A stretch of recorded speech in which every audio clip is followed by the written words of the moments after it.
know we stay on topic because yes. Well, we don't know if I legalize it, legalize or decriminalize. Come on to marijuana. So I want to name medical marijuana.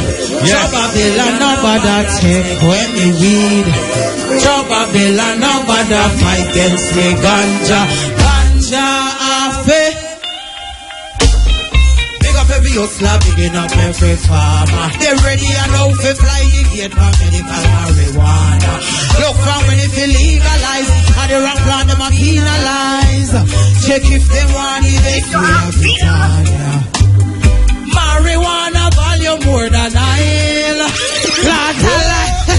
We are telling them how to do it now. Industry, we say. Industry. And we have the best number one. Best. Woo! So, make them know it bigger than smoking, because that them not right down to, you know. Ganja afe. Big up every hustler, bigging up every farmer. They ready and now to fly the gate for medical marijuana.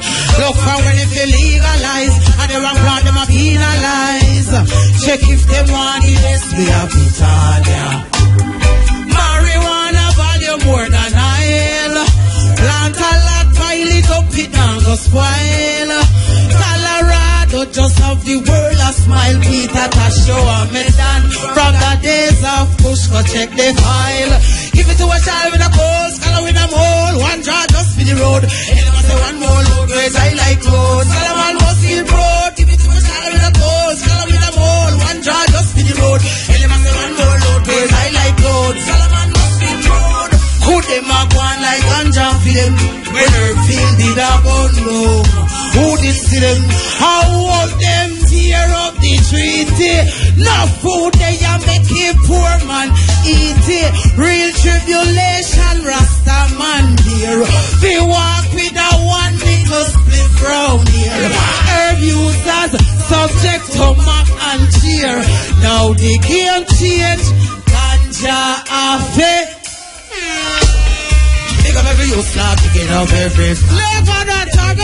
By the way, the University of the West Indies have a license to grow ganja as one of the research centers. A long time ganja grew up on the campus, you know, from the estate time. Both the African them where they have in a captivity and the Indians who they brought here and paid them money to work. They brought the Indians on the campus here in the 1800s and them was paid to work on the Mona estate and the Hope estate and growing them ganja and smoke it.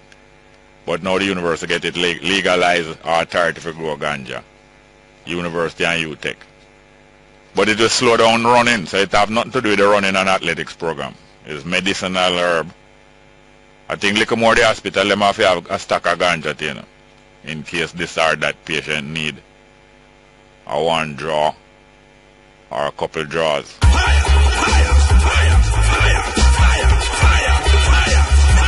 Lightning, thunder, fire, lightning, thunder, respect, Kaya.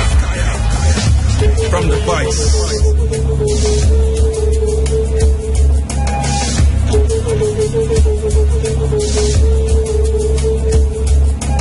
In the name of the African ancestors who began the march of humankind in the womb of Mother Africa, we ask these ancestors to be with us, to strengthen us, and give us a vision for the future.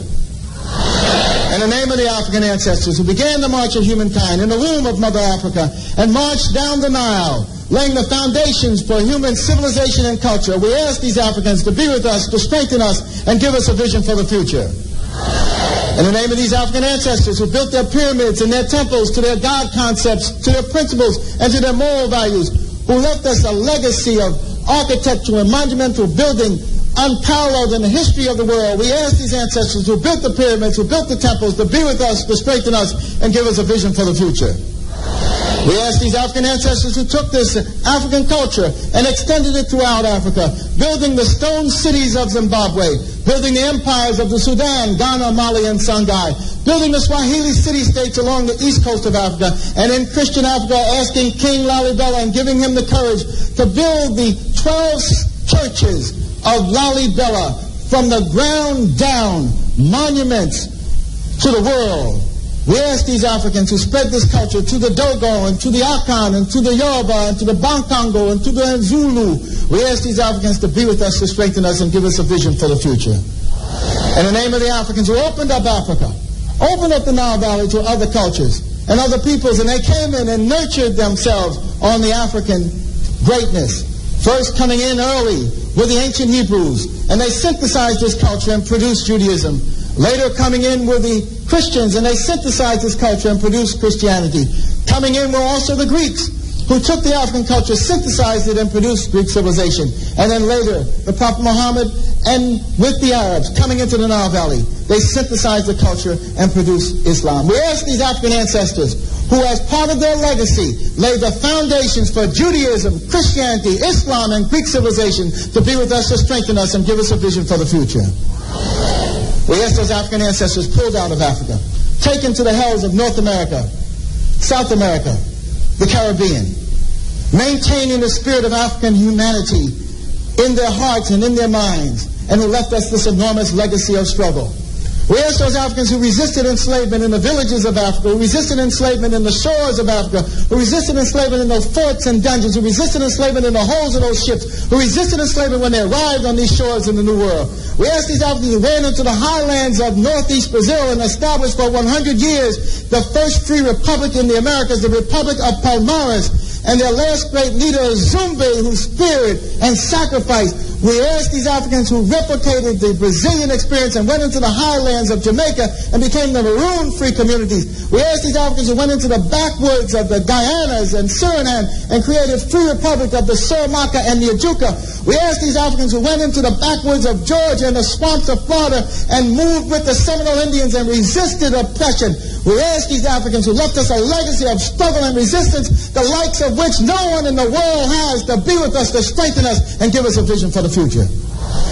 We ask these Africans who created and laid for us a foundation of struggle and resistance that was passed on generation after generation, that was passed on to Harriet Tubman, who fought her way out of enslavement and became a symbol of freedom for all of us. Similarly, Frederick Douglass and hundreds of thousands of others fought their way out of enslavement. We ask those Africans who went with Boukman Dessalines to create the greatest revolutionary experience in the history of the world, the Haitian Revolution, leaving us a legacy, the likes of which no one else has had. We ask these Africans to be with us, to strengthen us, and give us a vision for the future.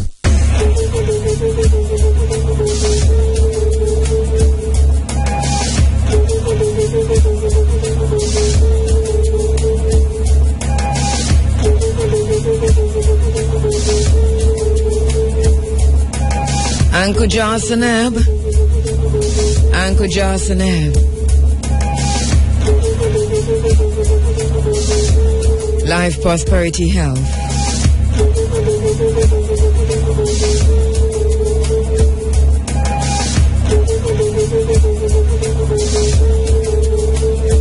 You're inside of the Africa Forum. It is Running African.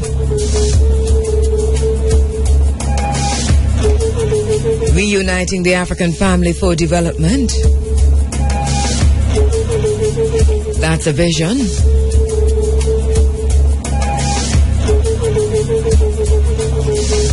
And our mission includes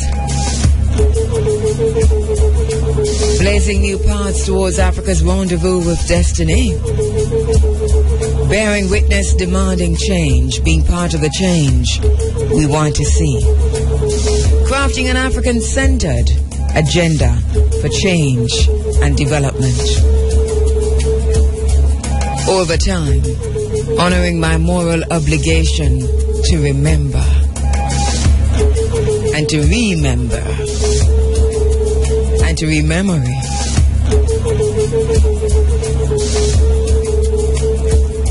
We Sankofa because we know it's important to look back while we go forward. We Sankofa to recapture our heritage and our identity. Because as our brother Malcolm X says, if we're ever to liberate ourselves from the bonds of white supremacy, we must launch a cultural revolution to un-brainwash an entire people. Looking back, culture is an indispensable weapon in the struggle for freedom. We Sankofa.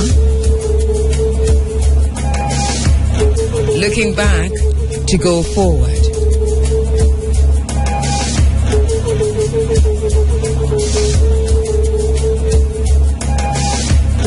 Welcome to the African-centered space.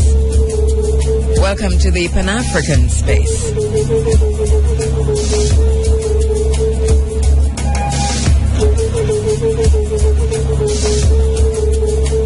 Operating within and from an African worldview. Bobby Wright says that the creation of an African worldview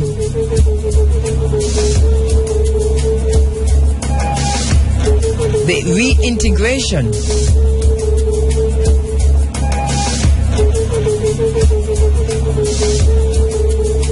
of a black cultural worldview which defines our values and our rituals.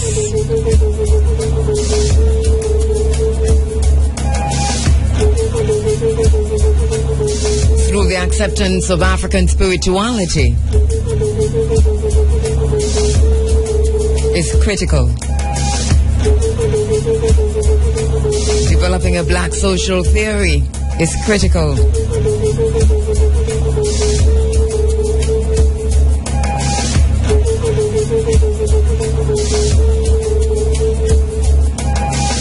What does it mean then to be African?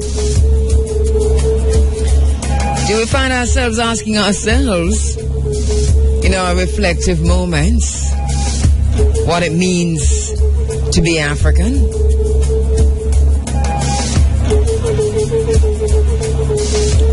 Welcome to the African space. That is something I believe that at some point it has to take place through critical reflection, not through lectures and platitudes and pontification. But understanding what it means to be African is a question that we have to go inwards to answer. I am African, not because I was born in Africa, but as our brother Clive Higgins says, because Africa was born in me. So I am unapologetically and proudly African. And I think it's a process after so many years of colonialism and imperialism and neocolonialism. After so many years of miseducation and self-hate and psychic trauma, I think it's important that we make that inward trek in asking ourselves, who are we? Who am I? Is one of the most important questions black people can ask themselves. And especially whether you're continental African or you're in the diaspora. Because one thing we know for sure, that with the exception of Ethiopia, and Ethiopia is being recently colonized, but that with the exception of Ethiopia, that all of Africa was colonized. So we have that to deal with, but we do have to ask ourselves, who am I? More than any other race of people, the African must ask of him or herself, who am I? And deal with the answer. And be honest. Racially, who are you? Nationally, who are you? What does it mean to be an African? Answer the questions and be honest with yourself, because it's a moment of truth.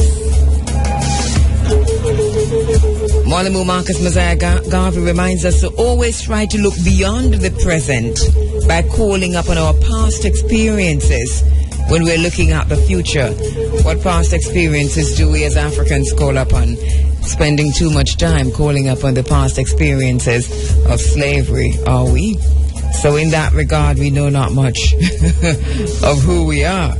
And that's why we stop short sometimes, because the experience of slavery will not allow us to proudly claim the Africanness, the African identity. We've got a lot coming up in the program this morning.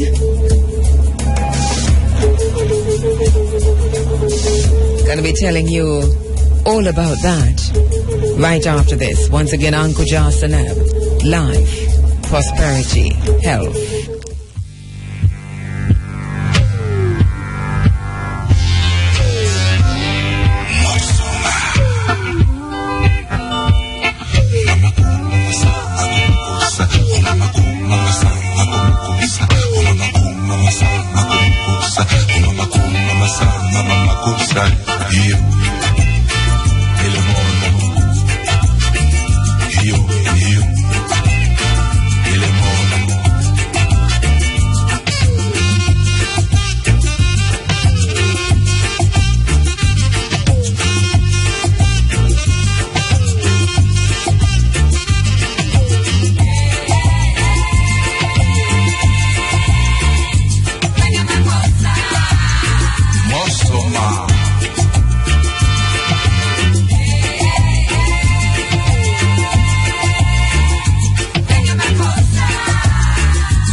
Sound of Manu Dibanga there, reggae Makosa. Loving this one as usual.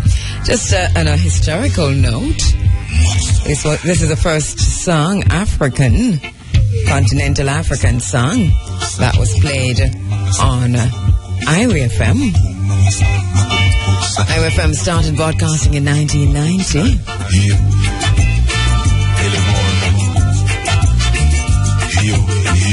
And the first continental African artist, the first continental African song to be played is this one, Reggae Makosa.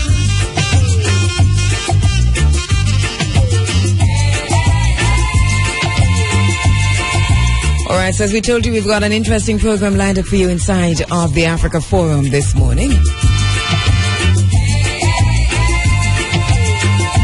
Against a backdrop of so much happening on continental Africa, Southern Africa, North Africa, East Africa, Central Africa, and Africa in the diaspora.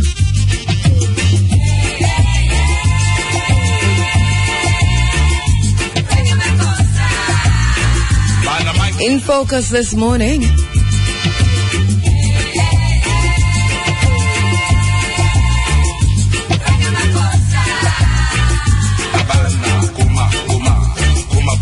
In focus this morning, we're going to be talking about a few issues, actually.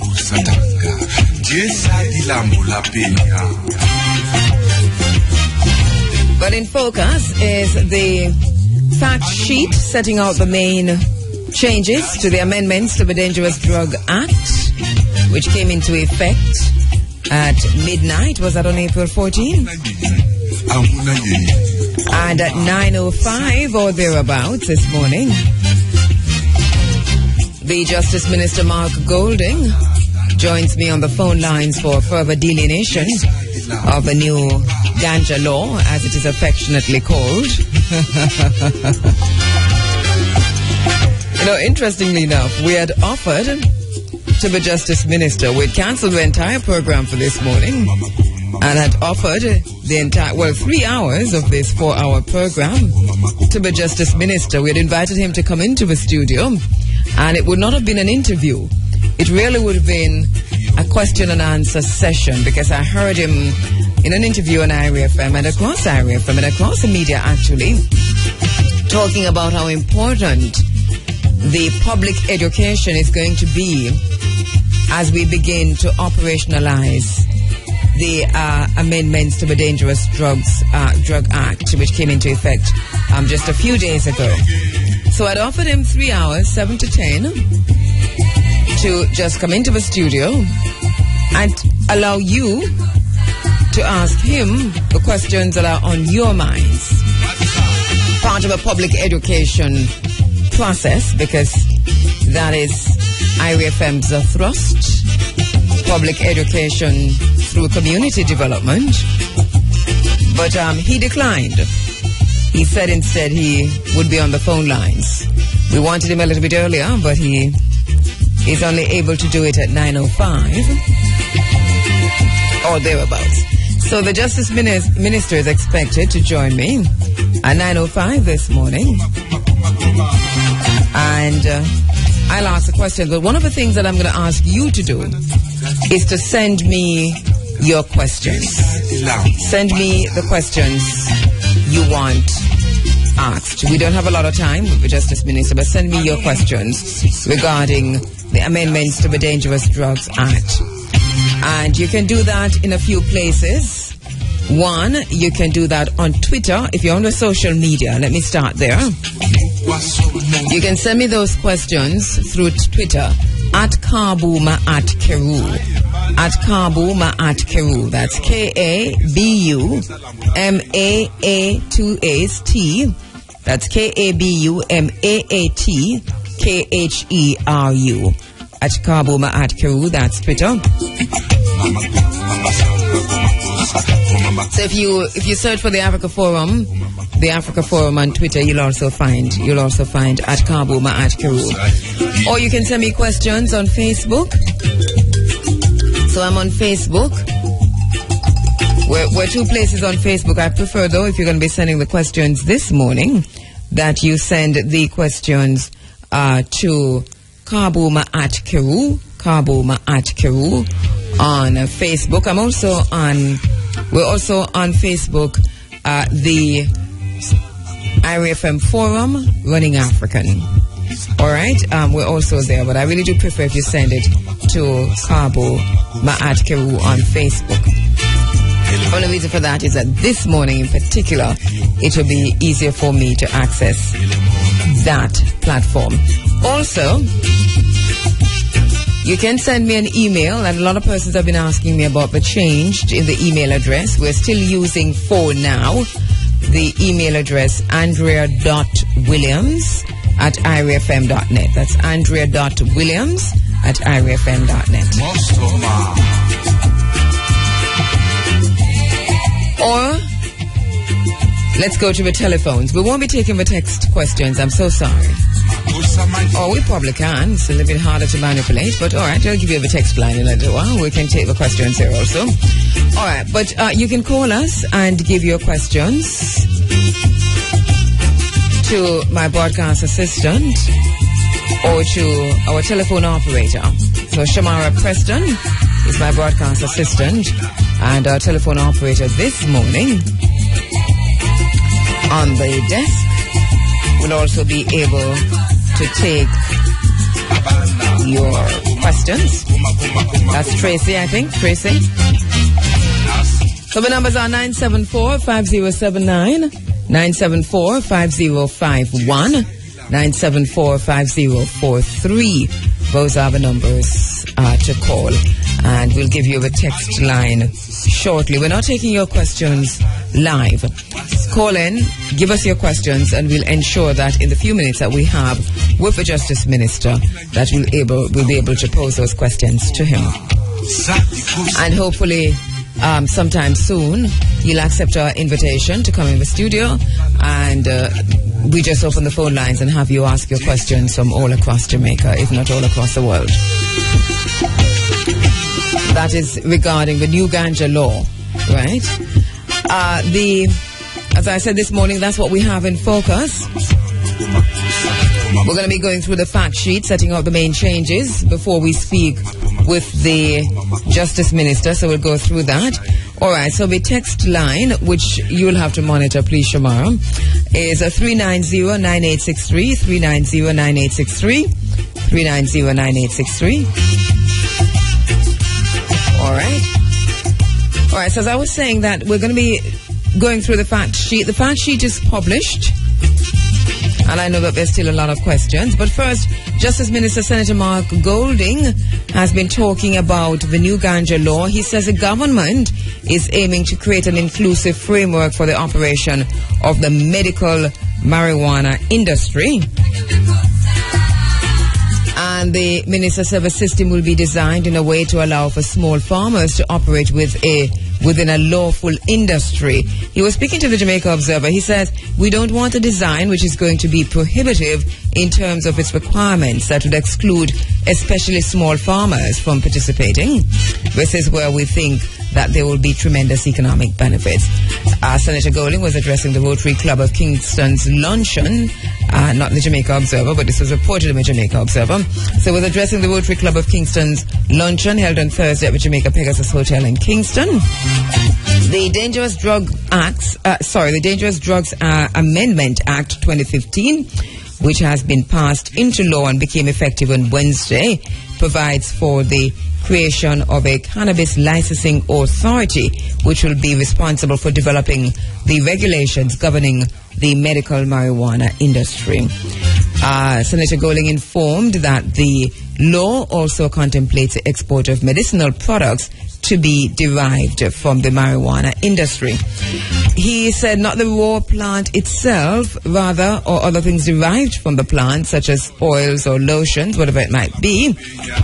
He says there are countries already, Canada, for example, that licenses the importation of marijuana. The Justice Minister said there are opportunities now available for Jamaica to supply marijuana derivatives to the Canadian market if the country can meet the required standards. He noted that the standards for Canada are very exacting in terms of the controls and the environment in which the plants must be grown. He contended, however, that there are opportunities to supply that market that presents an opportunity for us that can be leveraged in this new industry. So that's going to be in focus, and that's in focus now actually this morning. So later on, Justice Minister Mark Goldyn joins me on the phone lines for a closer look at the new Ganja law.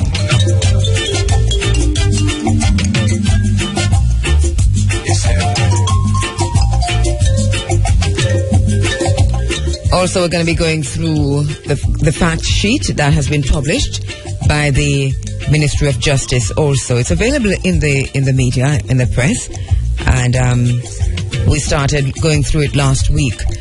Before he comes on, we'll go through it again and give you a chance to actually help to develop the questions that you're sending for the minister who I'll be talking to later on. So we've got that. Also in the program this morning, it's book month. April is book club month, as you know, on the Africa Forum, and it's really shaping up to be an interesting situation, because it seems as if we're going to have to go through and over and across April with the amount of books that we've got on the book club list. But we're going through them, and they're all pretty interesting, informative, good reads for the most part. This morning we're speaking with Dr. Imani Tafari about her book, Up for Air, Half the Story Has Never Been Told. And that's a book that she wrote, I think, a few years after the Tivoli Gardens incursion, for want of a better word. And it is written in such a way, I read it, just recently, and Imani, thank you for that, because what she did was she actually went behind the story in creating stories about what might have happened to particular individuals leading up to and around the time of a curfew and the blockade and the bombings and the killings and the barricades and you name it. And so she created these characters and situate them, for the most part, inside of Tivoli Gardens and have them go through that experience. Really, really an interesting take on that whole situation. So she's going to be talking to me this morning, Dr. Imani Tafari. She's an author. She's an assistant lecturer at the Institute for Caribbean Studies at the University of the West Indies, Mona. And of course, she's also a talk show host, Fresh Start on News Talk 93. In a short while, that's around 7 or so, I'm looking forward to this interview because I haven't seen this young lady since she was just a tiny tot. And now I have her as CEO and co-creator of League of the Maroons, co-founder and CEO, Kenya Mattis. So I'm really, really excited to see Kenya. She's joining me in the studio this morning to talk about her new and exciting work that she's been doing with her team, League of the Maroons, or League of Maroons.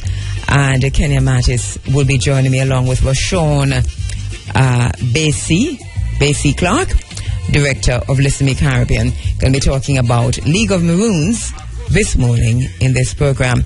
Also on the program this morning,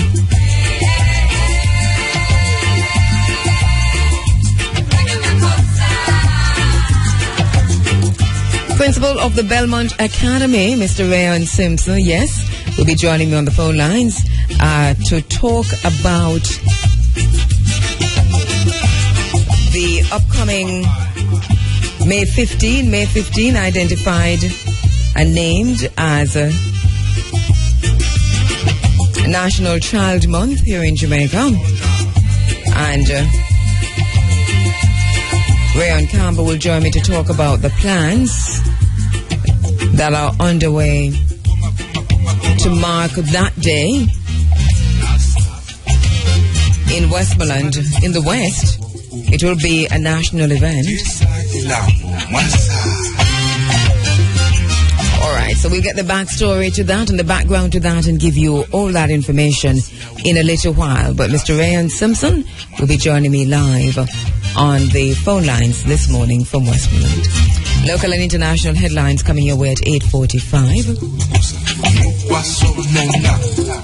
The Supreme Bench's dollars, pick 2, pick 3, pick 4 cash pot draws. Those are at 8:30.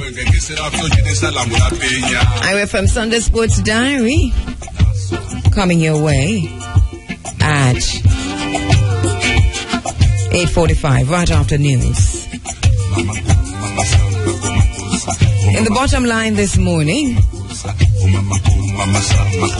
we continue our look at China in Jamaica against the background and within the context of China in Africa, because we've been saying for a very long time that to understand China's engagement with Jamaica, we must study China in Africa, because the same model tweaked here and there is being used across the world in terms of how China is moving. We're also doing that within the context of settlement colonialism. Settlement colonialism. So last week we started with the Angola model and we told you what that was.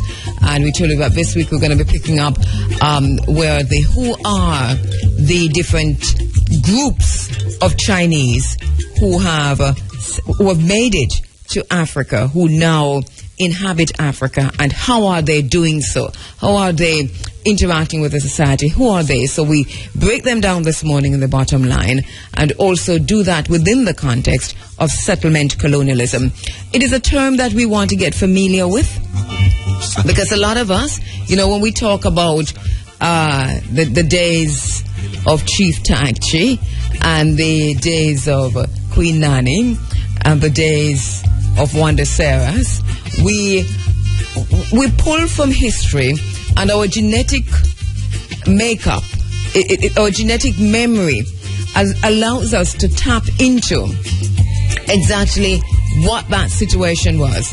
And so we have all kinds of responses from, the unfinished revolution must continue, to let us get over it and move on, to I am not African, psychic trauma and so on. But we are now living in and experiencing and participating in a period of settlement colonialism. And the language is important because we call it investment. So in the bottom line this morning, we're going to be talking a little bit about who are the Chinese on the continent of Africa and how does this connect back to settlement colonialism and what should we be aware of in our engagement with China. Once again, we are talking also about leveraging China-Jamaica relations. If we do not do that, then we are in for a very rude awakening very, very shortly. So we have all of that coming up in the program this morning. My name is Kheru Ma'at Kheru. My broadcast assistant this morning is Shamara Preston. Our telephone operator at the desk is Tracy and Morris. We go through until 10 o'clock. You're inside of the Africa Forum, Dwelling African. Thank you so much for joining us this morning. Thank you so much.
Free Africa, running Africa ni ahaya Jamaica.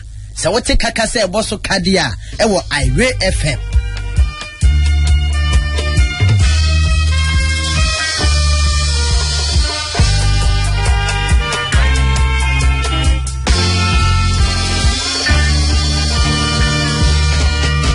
Black stripes for creation.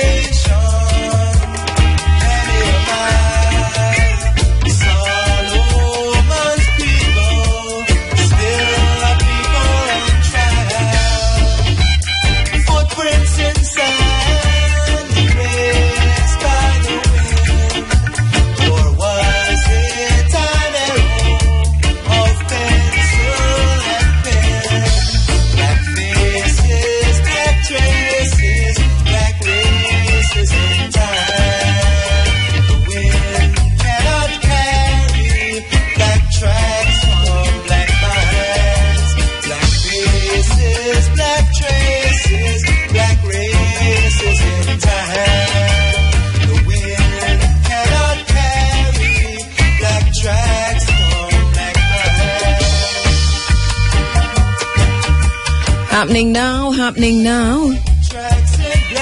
It's Sunday, April 18 at 6:47. Happening now. Hundreds of people are feared to have drowned after a boat carrying up to 700 migrants capsized in the Mediterranean Sea, the Italian Coast Guard says. A major rescue operation is underway after the vessel carrying between 500 and 700 migrants capsized at midnight local time in Libyan waters south of Italian island of Lampedusa. So far, 28 people have been rescued. Since the start of the year, at least 900 other migrants are thought to have died crossing the Mediterranean Sea. In the past week alone, Italy's Coast Guard rescued 10,000 migrants whose vessels ran into trouble. We'll have more on that as the morning progresses.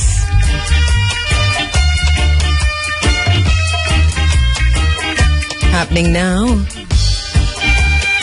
President Jacob Zuma has cancelled his state visit to Indonesia in order to attend to matters relating to attacks on Africans from other countries.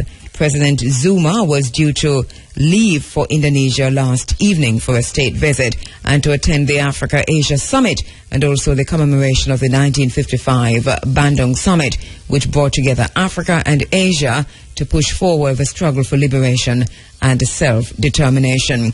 Deputy President Cyril Ramaphosa has gone to Indonesia instead. The president will lead a stakeholder outreach program to address attacks on other Africans by black South Africans. The President Zuma will also visit displaced African nationals in Chatsworth, Durban today. Ministers and their deputies will also engage South Africans and stakeholders in an Imbizo and stakeholder program leading up to Freedom Day on April 27. The meetings will focus on strengthening the existing support for peace and peaceful coexistence among all peace-loving South Africans.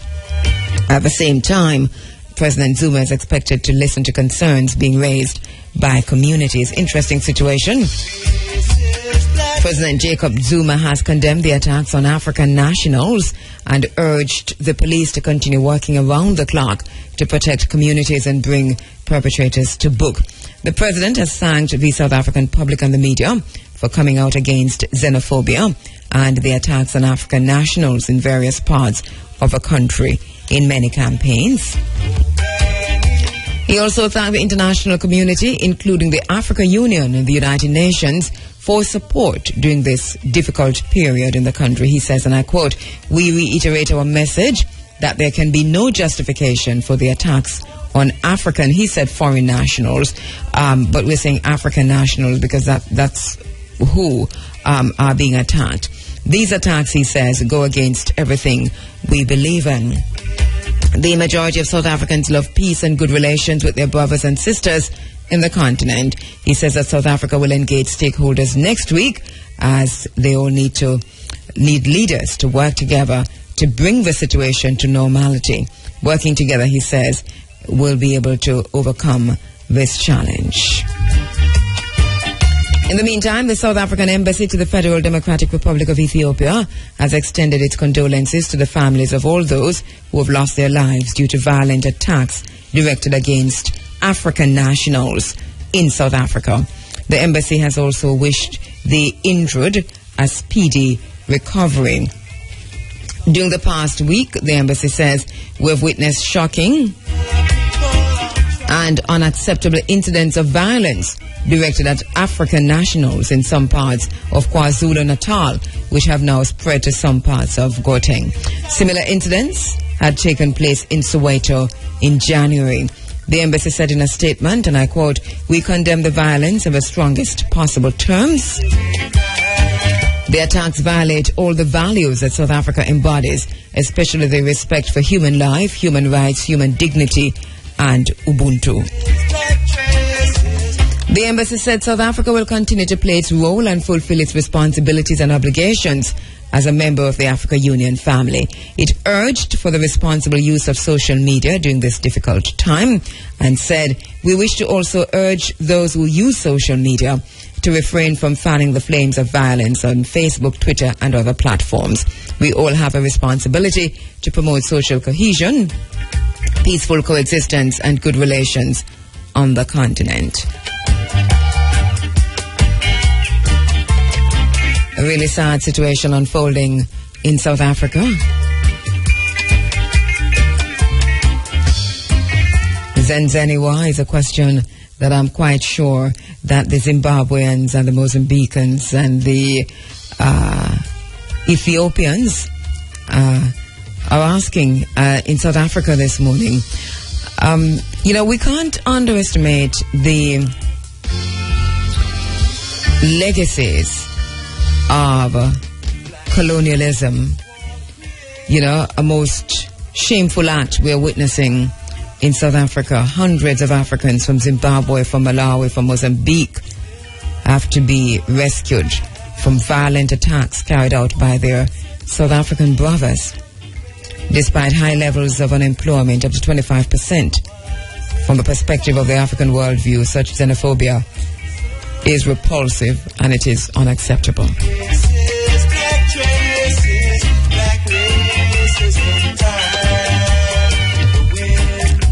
Africans buying into the narrative of white supremacy. The Berlin Conference, which carved up the continent of Africa, gave us boundaries, and that's the thing, as a people, that even when the boundaries are invisible, even when they are invisible, as long as it's Europe or America or some elements of imperialism and white supremacy, as long as our instructions are coming from that perspective, then as a race, as a people, Africans for too long have stayed within those boundaries. And yet at the same time, we must acknowledge the great warriors and the great freedom fighters and the great liberators who refused to stay within those boundaries, but who were also leaders who led entire nations and groups against that kind of oppression, that kind of enslavement. But what have our young people lost in the process in terms of a continuity? What do they know? One of the things that we have been lamenting in terms of a continuity, what do they know? One of the things that we have been lamenting in this space for quite a while now is the extent to which South African youths are divorced in terms of within their education, within their everyday dialogue, within the fabric of their development, that apartheid happened, that apartheid is still not finished, that this is an unfinished revolution fought by great fighters, by great liberators, and we revere some of them for what they have done and how they did, how they stood up against apartheid. But where is the bridge? And I think this is where Elder Obati Shaka has been pointing us to when he talks about the integration trap causing a generation gap, because we see that in all African societies, continental and diasporic. So we must teach our children about how great we were, how great we are, what happened to interrupt and disrupt that, and how our elders and young people fought against and stood against that to bring us to where we are now, but also to say every day without fail that this is an unfinished revolution. South Africa, I am afraid, has failed its youth. South Africa is not alone in this. Continental Africa and the African diaspora. Our problems remain similar wherever we are. Black Lives Matter happening now. Happening now. In Nairobi, Kenya has begun building a barrier along its border with Somalia in a purported effort to prevent incursions by fighters from Al-Shabaab. And Al-Shabaab, as you know, is an insurgency based mainly in Somalia, which has carried out numerous attacks in Kenya, including the April 2 shooting of 148 students in the Kenyan town of Garissa. So the wall is being built. This massive project has generated heated debate. We are paying some attention to that. Another wall is going up. Deputy President William Ruto said the fence would stretch 700 kilometers. He says whatever it is going to cost and whatever it will take, his government was going to make sure that Kenya was safe. Interior Ministry spokesman says a barrier would be built by the National Youth Service under the supervision of the army. He also said the wall is basically meant to limit illegal crossing and monitor movement of people. People with legal documents will be allowed to cross as security agents capture their data. He said, and I quote, "We want to know specifics of people, why they're moving from country to country, and what their intentions are." He noted that it will involve a combination of putting up obstacles and digging trenches, especially in areas which are not navigable, to prevent people from crossing into and from the country. There will be CCTV cameras powered by solar and a control center manned by border patrol units where information and possible threats will be received, tabulated and action taken in real time. Some areas will also have electric fences. There will be designated points for people to legally use while entering or leaving the country. Another wall is going up, this time in Kenya. Government security agents believe Al-Shabaab combatants do not live in the country Kenya, but rely on Kenyan recruits to do logistics for them. Meanwhile, George Morara, Vice Chairman of the Kenya National Commission on Human Rights, said constructing the barrier was an exercise in futility. He added, "It is a monumental waste of taxpayers' money. While similar walls have been built or exist to keep out the so-called undesirables, they have not been successful." He said the building of the wall presupposes that Al-Shabaab is exclusively made up of external enemies who are hell-bent on attacking Kenya. He said the recent terror attack in Garissa only served to confirm what has always remained a known fact in the country, that the militant group is actively recruiting young and disenchanted Kenyans into its radical and extremist views.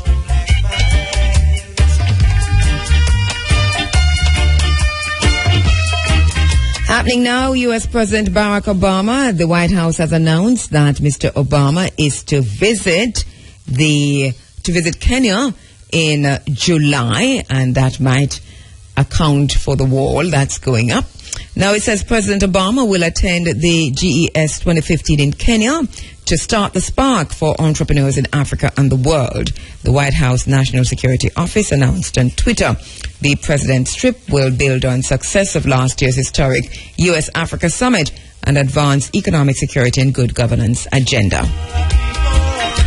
In the meantime, we are still waiting to know exactly what was discussed at the CARICOM USA Summit conference that was held here in Jamaica. President Barack Obama came to Jamaica a few days ago.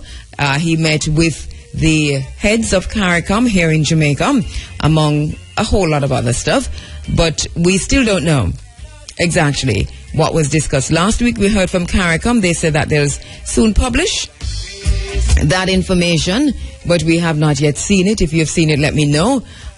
We do not know what was discussed and what was signed and what wasn't signed and so on. It would be good to have at least an indication of what happened.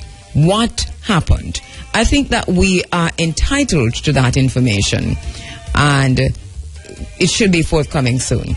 So this is, for me, we are distracted by so many things, even as journalists, that the entire country, led by journalism and led by the media, have been talking about Chronics and Chronics' comments regarding President Obama.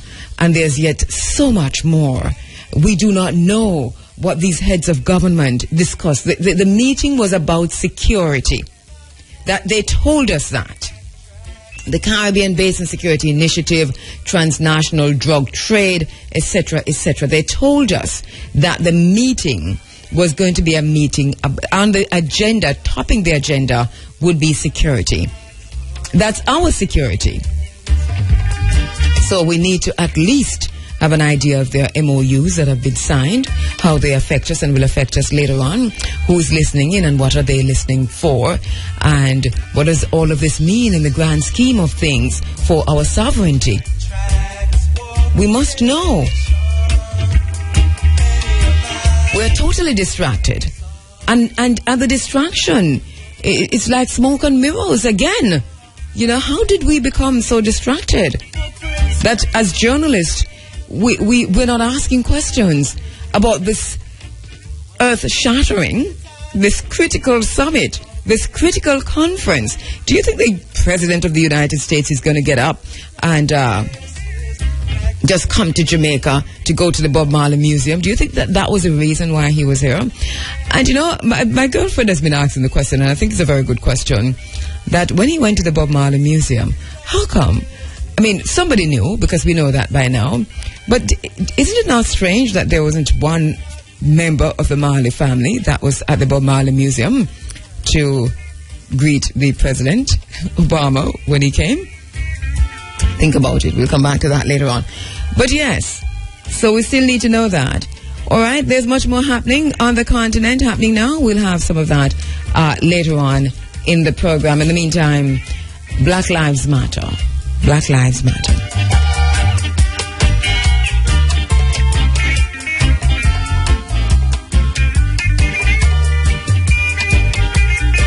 Now, 4 minutes after 7 o'clock here inside of the Africa Forum, Running Africa. And we're standing by now to speak with my very special guest in this next segment of the program. As I said before, looking forward to speak with Kenya Mattis on League of Maroons. She is the CEO and co-creator of League of the Maroons. And she'll also be joined in the studio by Rashawn Basie Clark, both of them joining me this morning to talk about this new project that these young people have been working on so hard and have developed now that we can have a conversation about it. So we're standing by to speak with Kenya Mattis and Rashawn Basie Clark. Coming up in the program, we'll be speaking with Dr. Imani Tafari about her book, Up for Air, Half a Story Has Never Been Told. Also, in focus, the amendments to the Dangerous Drugs Act, and the Justice Minister, Senator Mark Goldyn, will be joining me on the phone lines to talk about that. We've been asking you to send your questions in, and you have been sending your questions in. So thank you so much for that. For those who are sending in your questions on Twitter, do a hashtag question. Is that too long? Hashtag question. Just do Goldyn. Hashtag Ganja question. Too long? All right. Didn't think it through. Don't make the question long then. All right. Because that way I can find it easier. All right. So here we go. We're going to be speaking with Kenya Mattis. And we're standing by also to speak with Rashawn Basie Clark, who is the director of Listen Me Caribbean.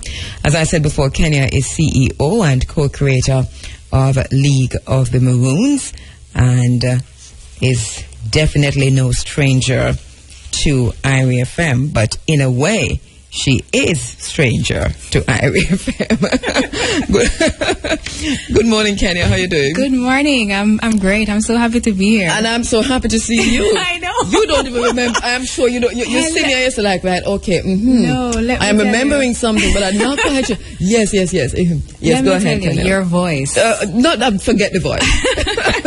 Forget the voice. I'll tell you something that does feel like being back home. It's really, really great to be here today. Do you know you sound like your mommy, though? No way. Yes. Wow. That is straight. That is straight Dion Mattis that I just heard there.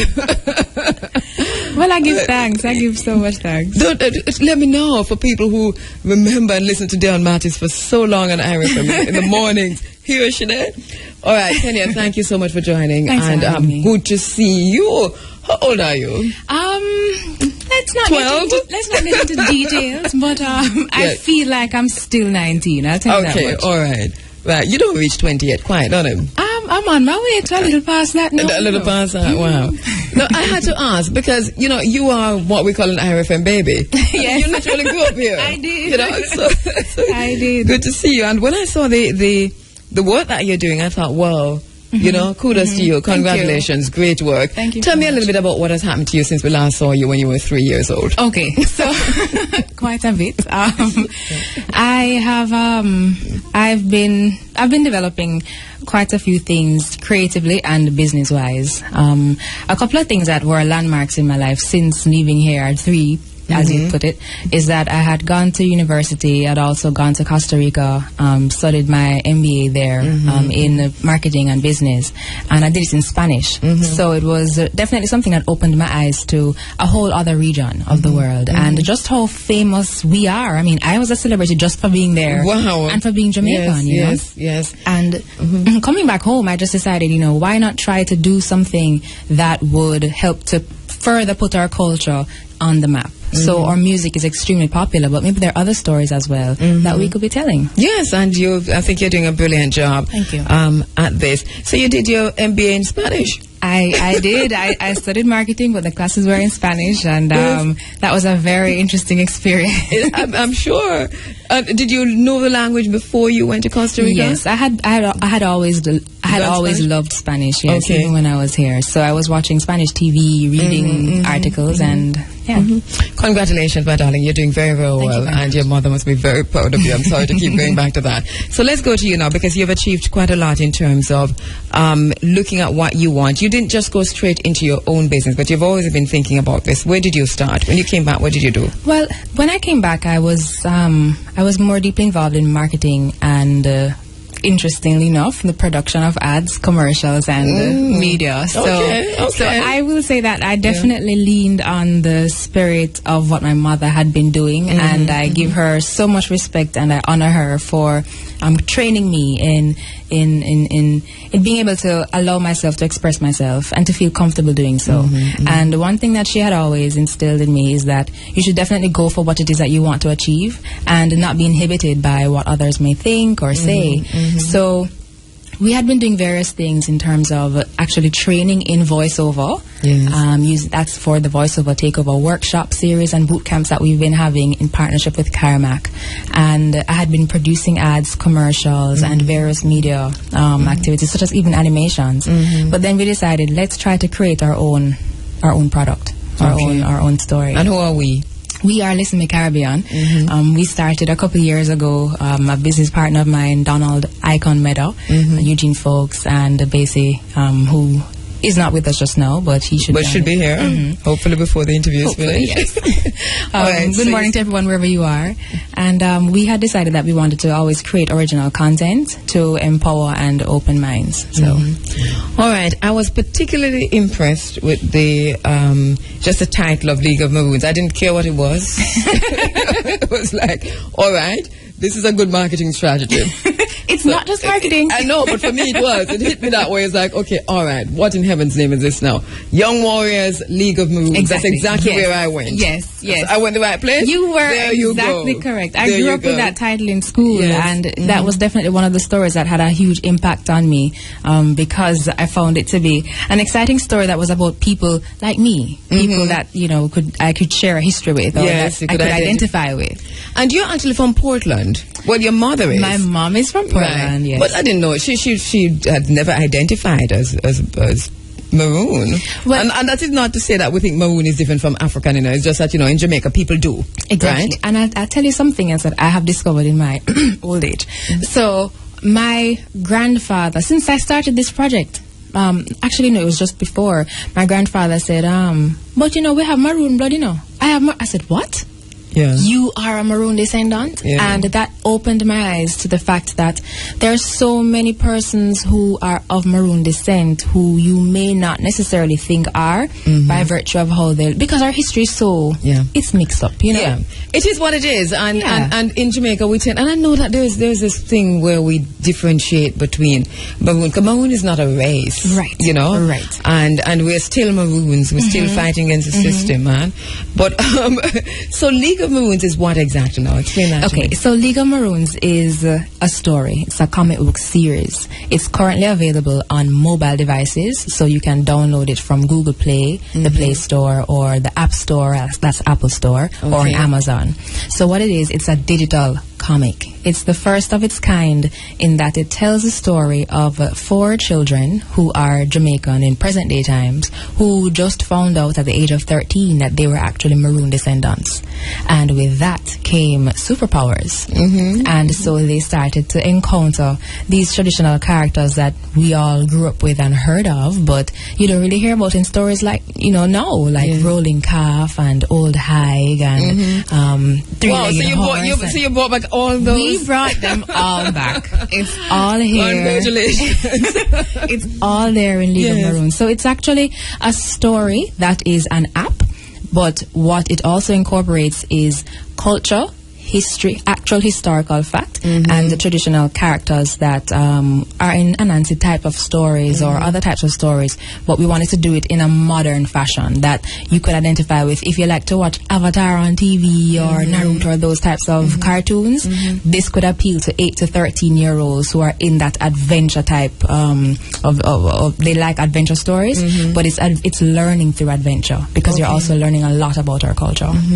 So, all right, so I can understand the background that led you and the group, the team, to this. How difficult was it to get it all, you know, to this place where you now have it as an app? So it has been a learning experience. It is not our first app, but it's definitely the first of this kind. It was the first that is published on a type of platform that would allow for the interactivity. We really pushed the barriers on the features that we wanted this thing to have. When you tap on certain things, you see the backstory come up of what is Rolling Calf and how it came about. And the illustration, I mean, I have to give kudos to the team. It was not a one-man effort at all. I could not have done it without a set of core persons who are extremely talented, extremely motivated, and that could have bought into the vision for it. Because unless everyone is aligned to a particular vision, it's really hard to get things done and to motivate persons who, you know, imagine me getting a group of persons together and saying, we're going to build an app about the Maroons. You know, you get these strange looks in some rooms, but then for some persons they get it, you know. So congrats to everyone who worked on it. The sound on it is amazing as well, because we also designed original score, original characters, and original scripts, all for this story. And talking about designing original scripts, and you mentioned before that, you know, it has a historical antecedent. Let us talk about that, because the history then, who were the history buffs there? Where did you go for your information in terms of we went straight to the source. We went straight to the Charleston Maroons. I want to say good morning to Colonel Lumsden. In fact, we speak very regularly now because there's so many. And I have to say that it is also great when you can go to persons, when you can go to the source, and they're so excited about what you're doing. They're so excited that we have a set of young people who want to tell our stories, and we want for it to be based on actual fact and who we are, you know, the first Maroon War, the second Maroon War. And I have to say that the community has been very supportive of what we're doing, and we're very thankful for that, and we're hoping that as we continue to grow, as we continue to develop, we can engage more groups like this in partnerships. It's really a great way to capture the history, though, so this is really, really great work. What did funding and so on, was that difficult to you? It has been a journey, because what we wanted to do was to develop a prototype. We wanted to develop something that could prove that this is what we were capable of doing. And doing so, when you're doing it for the first time and you're assembling your team, sometimes you don't even know how much funding you're going to need. So once we were able to tap into, okay, well, this is what the project is going to cost and this is what it is, and we started to show it around to different persons, the first reaction that we have been getting is, so hold on, this is Jamaican? This thing make here? this is local, but this look like foreign. Yeah. You know? So this thing made here? It actually is made here. Yeah. So what we wanted to do was make sure that we did not want to skimp on cost. We wanted for the product quality to be so high that it could stand on the same level as anything else. And now we are definitely looking at engaging even more partners to come on board to help us to roll out even more quickly, because it's a series. There are more to go in the series. Yes. But we're definitely excited that there are brands that are interested in coming on board. That's a brilliant idea. Where is it available now? I mean, is it operationalized? Can people just go in and download the app? Right now, it's available on the App Store. So if you were to go in and type it, or what you could do is visit our website, which is Maroons.com. And right there you'd see links to the various outlets where it's available. Very interestingly, I've been looking at how we can also have persons who would walk into a gift store, for instance, if you're a tourist or if you're someone local and you want to walk into a bookstore or a gift store to get a copy. And we do still have issues here in Jamaica, which is of course a big part of our target market, for accessing digital products. Because you have store owners who, and I would say that is a challenge that we are definitely looking at how to get over, who want to know how it is that they can actually merchandise and commercialize a digital product. But for anyone who's in the diaspora who wants to get it like right now, in fact, we got a sale 2 days ago from China. Really? Our first sale, actually, when we were somewhere, we were at the Blue Mountain Music Festival and we had our booth. That was the first day it went live, and there was a gentleman from Portugal who was here, and he said, I'd been looking for a souvenir from Jamaica that would showcase the culture and the creativity, and this is perfect. So he just bought it right there and then on his phone. What about the agencies like the Jamaica Tourist Board? Have they looked at this, and what's the thinking? Jam Pro and so on. We're thinking that we should definitely engage them even more, because I think that there are many, many opportunities for products like this, and we are very happy to blaze that trail in terms of allowing, greater partnerships and greater accessibility to digital products. What about the Ministry of Education here? Because I'm listening and I'm thinking this would be great for schools. Yes, it's actually a conversation we should be engaging in next week, Tuesday. Okay, all right. Let me know. I will. Please. I most certainly I'm very interested in this. And once again, you said the age group that you're targeting is 13? 8 to 13. 8 to 13 is the core age group, although I will say, as I shared the other day, that there it seems as if there are many of us who are big kids. Yeah, man, 13. Yeah. we never stop being 13. Because I really want one on my phone. But I really would want to have a look at it so that we can talk some more. Oh, it's right there, but we can't see from here. Oh, you bought my copy, so I can look at it and then come back and have a conversation with you. Of course. All right, but this is really, really brilliant. Congratulations, Adam. Don't move. Okay. Stay there, and we'll talk when we come back from this break. All right, we're back with you inside of the Africa Forum. It is Running African, and we're speaking in this segment of the program to Kenya Mattis. Kenya is the CEO and co-creator of League of the Maroons, and also CEO and co-founder of Listen Me Caribbean. All right, we were expecting Rashawn Basie-Clark, who is director of Listen Me Caribbean, part of your team, to be here. We understand he's having car problems, but we're still hoping that he'll get here in the next 7 minutes that we have. Outside of that, though, well, let's talk a little bit about Listen Me Caribbean, because a lot of people know about that, don't know that you're behind that to some extent. So tell me about that. Well, Listen Me Caribbean is a digital media production company, and we specialize in creating original creative content. What we want to do is to create content that can showcase people that look and sound like us culturally and from this side of the world, and also create content that's engaging and that can be valuable, that people would want to pay for online. So we started out with a small thing that we were doing online. It was fun, and it's called Listen Me News. Basie actually approached us with the idea. Said, he had just been to Senegal, and there's a program there called General Rapé, and they actually find a creative way to interpret the news for the people in Creole and also in French. And we thought that it would be fantastic to also kind of make news that's Jamaican news a little bit more palatable, because there are many times when you want to watch news, but you say, boy, there's just so much going on that makes you not want to be faced with another evening of sadness. So we said, why not make news that kids would want to watch? Why not try to inform our people of current affairs in a creative and new and exciting way? And that's how Listen Me News started. It started online, and we've then, since then, grown to actually have media presence, and we're now aired on CVM every Friday after the news. So we're giving thanks for the growth that we're seeing, and the kids and the people who come up to us and say that they watch it every week. We're very, very heartened by the fact that news can actually become creative and exciting again.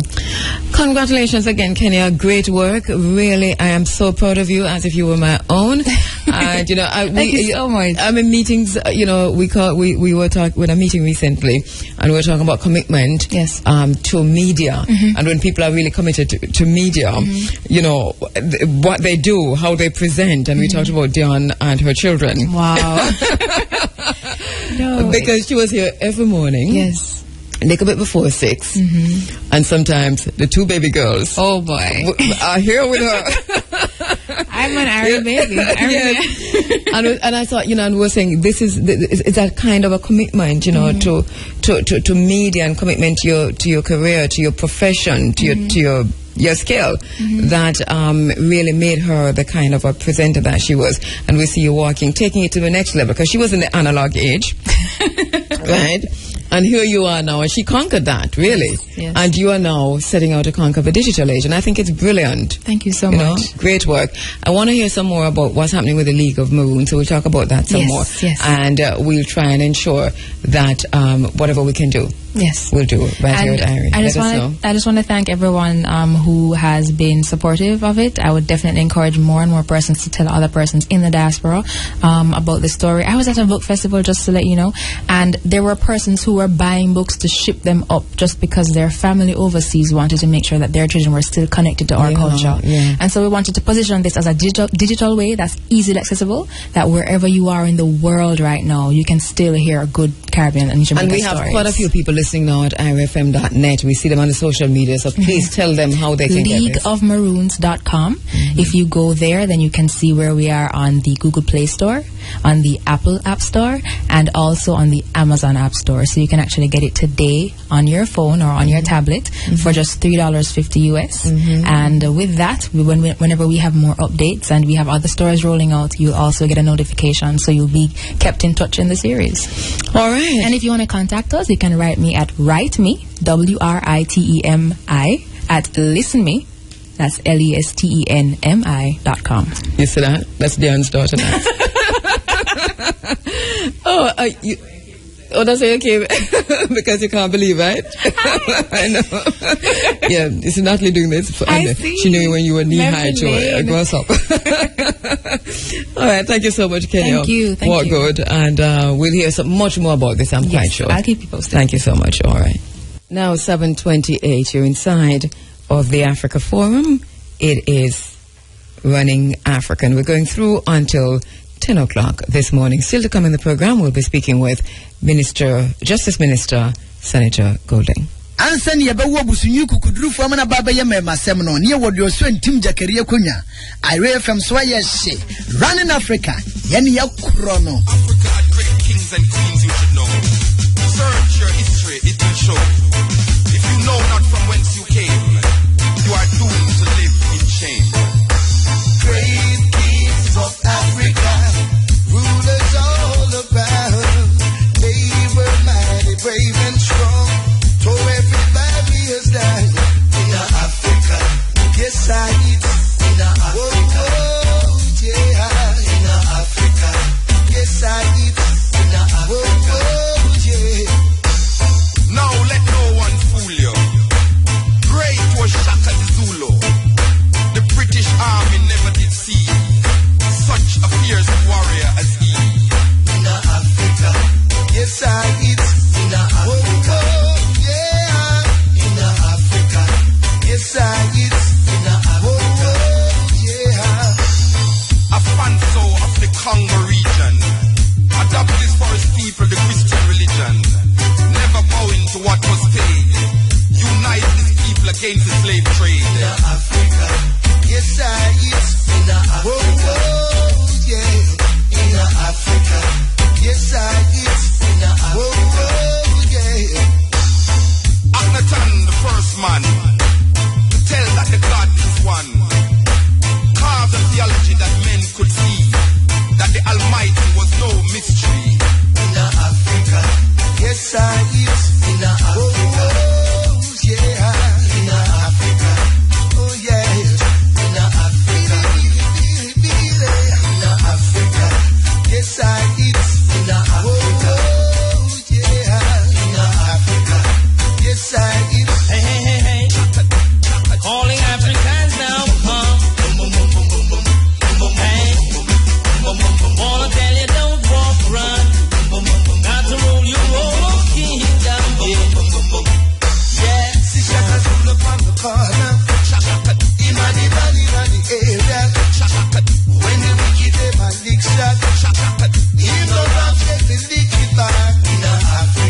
Selassie was invaded by the fascist Mussolini. If the world had listened to this little man, World War II might have never begun.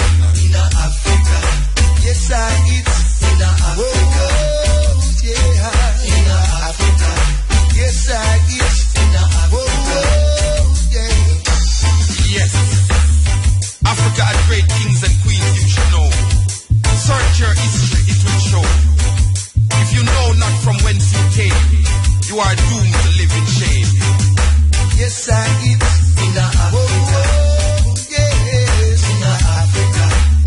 Yeah, in Africa. Yeah. Hannibal, yes, he was bold.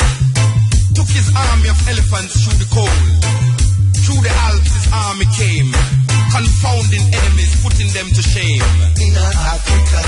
Yes, it's in Africa. Africa. Whoa, yeah. Yes, I am ruling. Yes, I am ruling.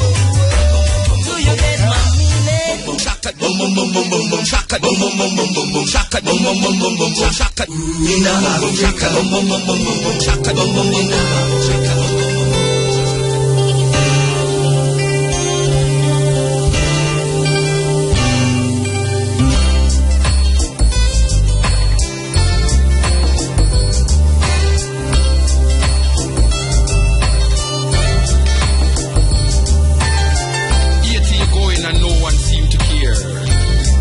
Going, neighbors beware.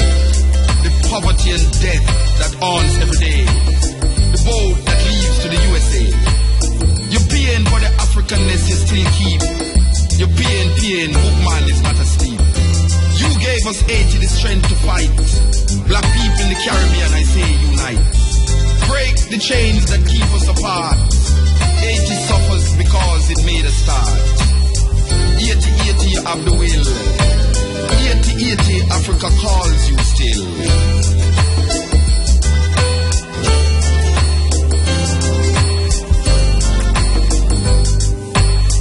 Too black, too strong, you have to pay. Blacker than night, never seen the day. But too black is always the reason for your pain. But your fight for freedom will not be in vain.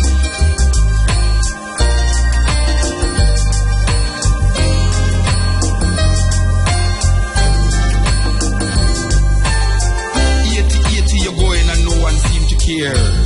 80 now, but neighbors beware. The blood, sweat and tears that is shed today will be a guide for Africans along the way.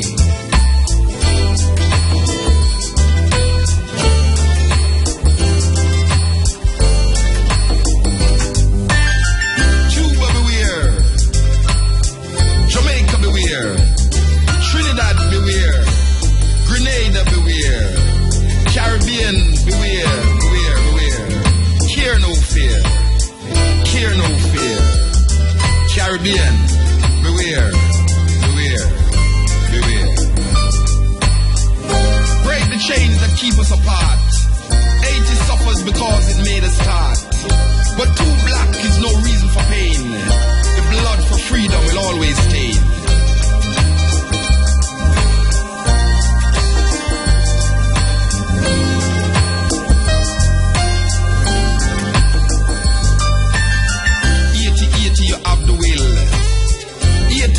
Africa calls you still. Caribbean leaders, what are you going to do? Today it's 80, tomorrow it's you. Today it's 80, tomorrow it's you. Haïti ou pralé, et personne pas mêlé. Ça Haïti kounya, mes voisins, restez sous pinganou. Si ak l'âme n'a pas crié jeudi, a toujours guidé l'Afrique africain. Cuba, restez sous Pingao. Jamaïque, restez sous Pingao. Trinidad, restez sous Pingao. Grenade, restez sous Pingao. Caraïbes, restez sous Pingao.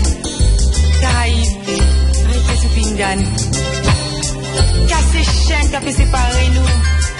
Haïti, quoi peut souffrir. Peut-être que c'est premier. Mais toi, ouais, pas raison pour nous souffrir. Max sans liberté a toujours été là. Haïti, ou bien volonté. Haïti, la tout a relé ou toujours. Ni des Caraïbes, ça n'a pas fait. Jeudi c'est Haïti, demain c'est nous-mêmes. Jeudi c'est Haïti, demain c'est nous-mêmes. Jeudi c'est Haïti, demain c'est nous-mêmes. Demain c'est nous-mêmes. Demain c'est nous-mêmes.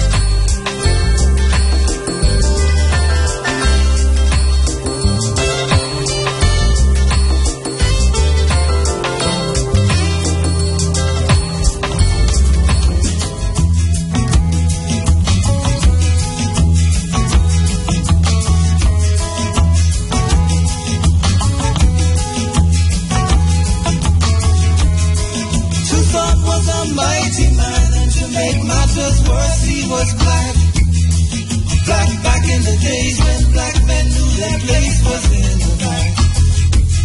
But there's a rebel he walked through Napoleon who thought that wasn't nice.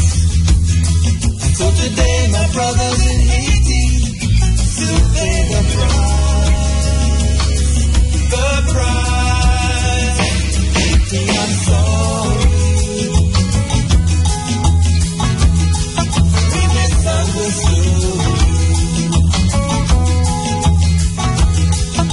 One day we'll turn our heads and look inside. Haiti, I'm sorry. Haiti, I'm sorry.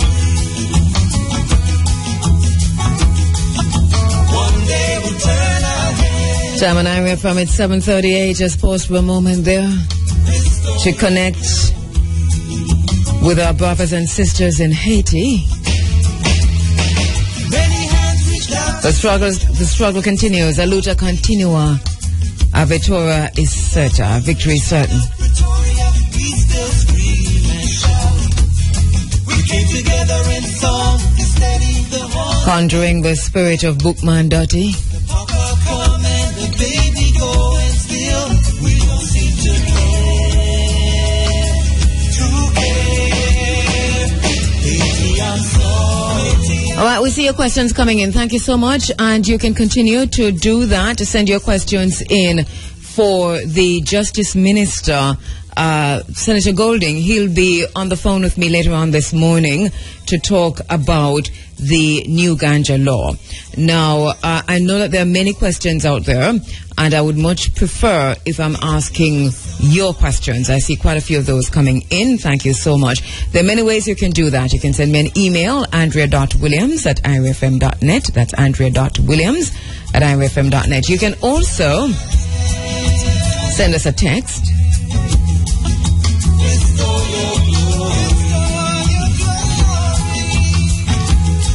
And the text line is 3909863, 3909863, with your question, that is. Please do a hashtag Africa Forum or Running African. Hashtag Africa Forum or Running African for the text. And remember now, the hashtag is the number sign on your phones. That number sign, that is a hashtag. So do the number sign, then Africa Forum. And no space. Hashtag Africa Forum, all of that without any space, all right?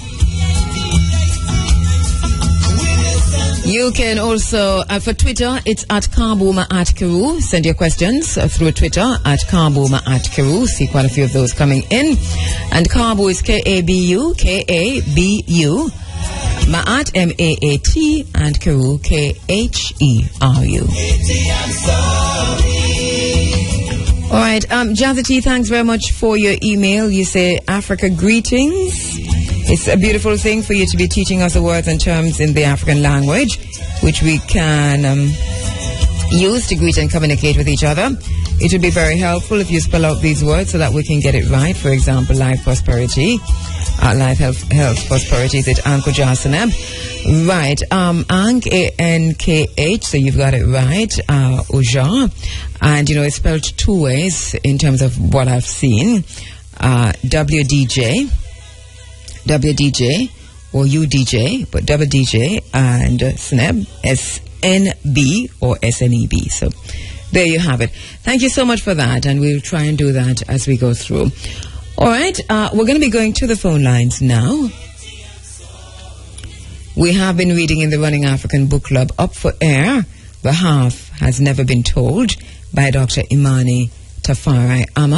Dr. Imani Tafari is an author and assistant lecturer at the Institute for Caribbean Studies at the University of the West Indies, Mona. She's also a talk show host and can be heard on News.93 on Fresh Start. Going to be going to the phone lines where Dr. Imani Tafari, my sister. Good morning. Greetings. How are you doing? I am doing very well, thank you. How are you? Very good, and thanks for this opportunity. Well, I let you know, no problem, Imani. I just let you know that I've read the book. Tell me. I've read the book. I would love to be on the fly on the wall in your brain. What's your gut reaction? Yeah. You know, what I'm happy for that you did, right, is that these are questions that people have in their minds about what might have been going through what might be happening in the different on Block C, Block A, Block B, but what might have been happening with individuals, children, teenagers, women, mothers, pregnant women. We read about them, but what might have been happening in their lives at the micro level, put it that way, which for me is what you did, even though, you know, I mean, it's not that. Where did you get your information from? Did you build them around anybody, or is it straight from your imagination? Straight from my imagination. You know, we all were in the space of experiencing this event, which was a hyper normal event. It wasn't a regular, everyday sort of affair. And I remember about 2 days before going to Coronation Market. I love to go to that market. And the soldiers were all around and the police. And I remember asking one policewoman if, you know, what's going on. And she said, not start yet. And I can never forget that not start yet. Because it was as if it was this anticipation of something starting. And then it started and it happened. And then there was a silence. You know, as a journalist or as a person who works at the community level looking at how things affect people, you've noticed when, for example, the artists don't comment on things. So back in the day, you would have songs like Green Bay, Killing a Murder. And I'm aware of songs like that because the research I did for my doctoral thesis was in Southside, and I actually lived in the community. So when you ask where I get the information from, I've done a lot of work in inner city communities for many, many years in different capacities, working on projects. So you were able to extrapolate on that. I mean, knowing situations like these, knowing the people also who would be living these kind of situations. And we're talking about Tivoli Gardens just around the time of a curfew and the incursion and so on. But what you did though, in terms of, I got to know your characters, let me just say, and I identified with them. So that the only person I couldn't get was Kwame, because Kwame sounded too bright. He's like larger than life. Yes. I think I'm Kwame. Listen, if you come in the studio, you see me literally fling down your book, because that's exactly what I was saying. I said, look here, my girlfriend with me. I'm saying, you know, so she's Kwame. And I'm saying to my husband, you know, so she's Kwame. But this is this context. Yes. You know, the other part of the market, the side that is closer to Spanish Town Road, there's a monument. I don't know if you've ever noticed that monument. Have you ever noticed that monument? You know, I don't know Kingston too well. Okay. But go on. All right. There's a monument that was put up after the 2001 event. And on this monument is an inscription that was written, authored apparently by Edward Philip George Siaga, that said, justice demands that the guilty must pay. Justice demands that this must never happen again in Jamaica's future. If we can succeed in that, so that men clothed with a little brief authority will never again abuse the public trust of leadership for political gain, then those who died may not have died in vain. And that event, when 27 persons were killed, sparked another inquiry, as a result of which a restorative justice approach was recommended for dealing with situations like that incursion that had happened in 2001. I also happened to have worked on a project for the Ministry of Justice looking at the gender barriers to justice in 4 specific communities, and that was the precursor to the implementation of that restorative justice thing. So coming back to Tivoli, we also have to look at where Tivoli Gardens is, because surrounding Tivoli Gardens is the largest cemetery in the English-speaking Caribbean, the Maypen Cemetery. You also have it was the site of the largest sewage treatment plant at one time. The abattoir is still there. The blood bank was just up the road. You had the oil refinery down the road there in West Kingston. You also have, these various indicators of social decay. Yeah, and one of the things that it reminds me of one of the things I say here from time to time, that if you're born in a state of decay, then your inheritance is garbage. Truly. Truly. Wow. And it brings us back to a very somber moment, because you start the book off by, and I like the way you actually started the book, which is, you started with Pasa Pasa. Yes. Right, what happened to the dance hall there, and some of it really X-rated, because that we can't even discuss right in this program, because you told it raw as it was. I used to take students to Pasa Pasa, and they used to be horrified looking at gender issues and embodiment issues and objectification and that kind of thing. Right.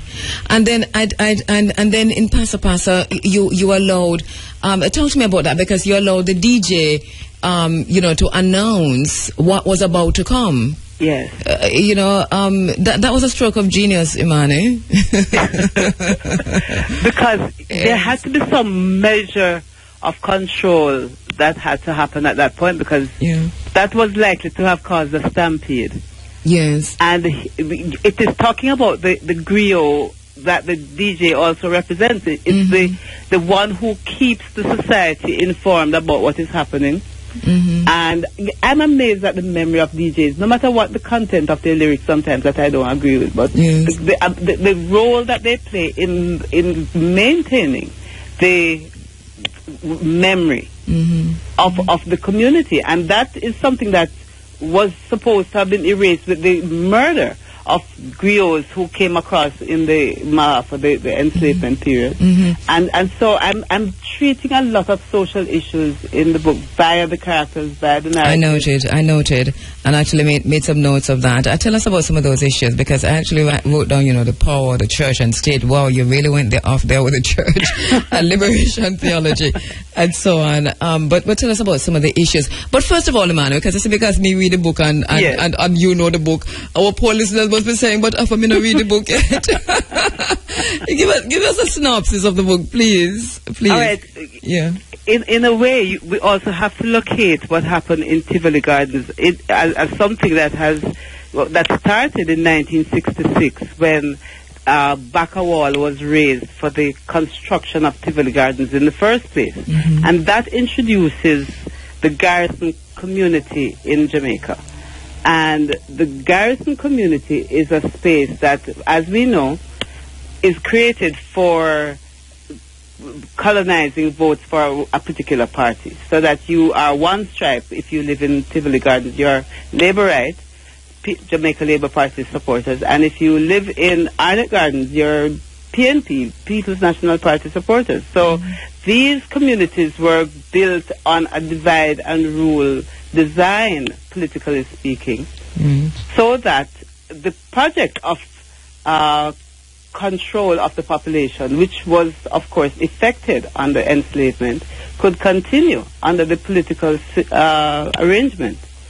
So I'm questioning this normalization of this way of underdeveloping us further, because it can only underdevelop us if we don't unite. Mm-hmm. If we divide and rule, it is a bad thing, simply put. And so Tivoli Gardens and the narratives of disruption that the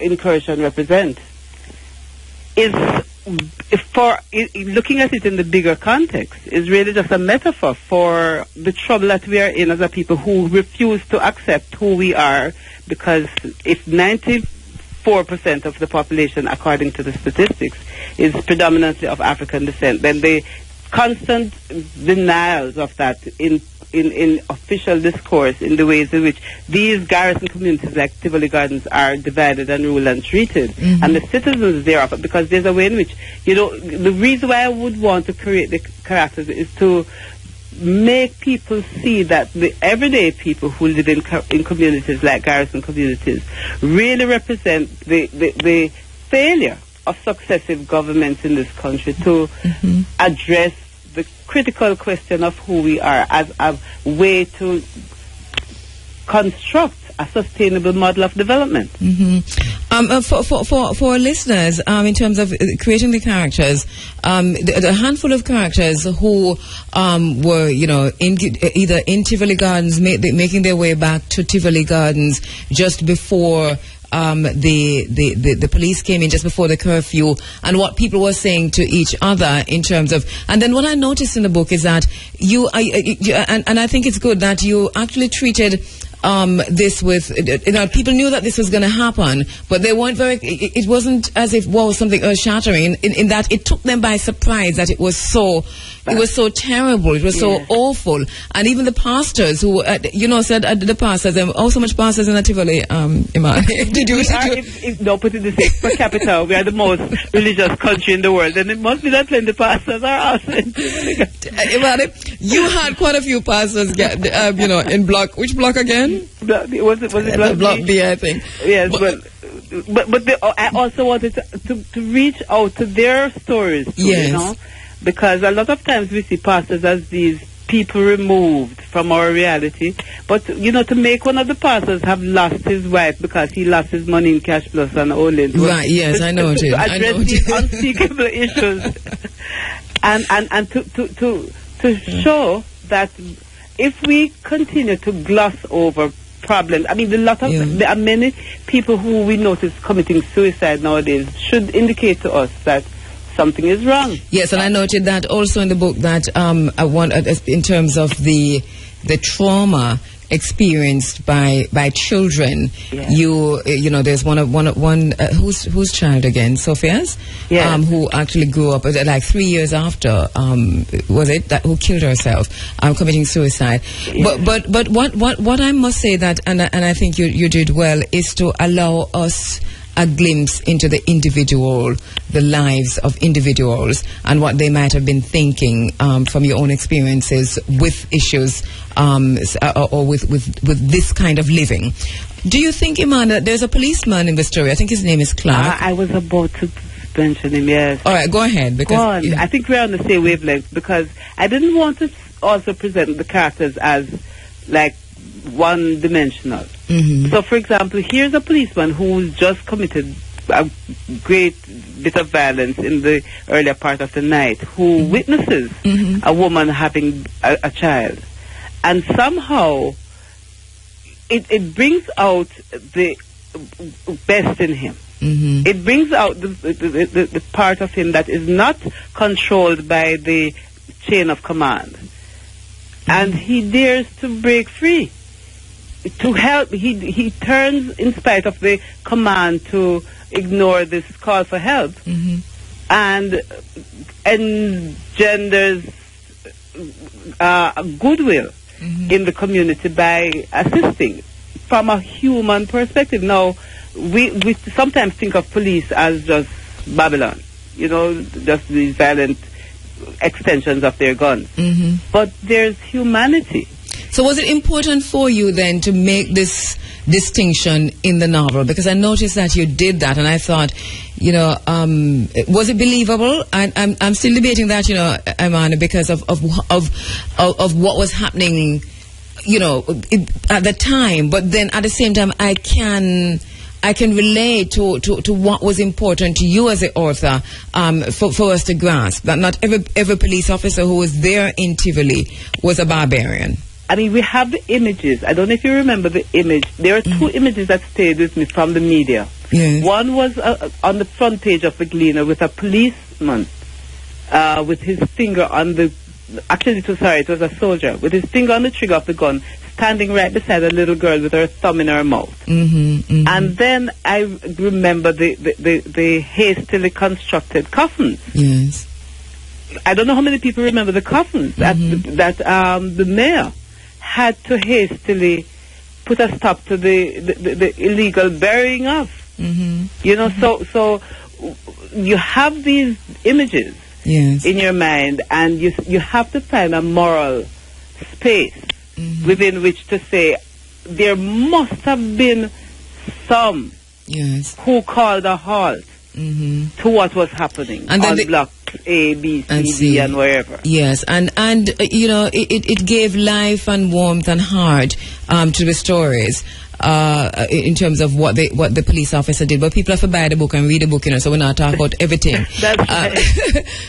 but also there is so you have a matriarch in Sadie who was able to, or seem able to, move around in Tivoli Gardens, but at the same time you made her into kind of a paragon, which I wondered about. That here is a woman who's able to move in and out in the way she's moving in and out, and you know, so that's some power in this woman's hands. Then, in terms of what gave her that power, her knowledge. Her knowledge, and at the community level, people who have knowledge like that are very respected, and she has experience. She has seen a lot. She's been able to relate to the different factions. She has grown her children. She has resisted the powers that be, because she also managed, in spite of having succumbed with one of her daughters,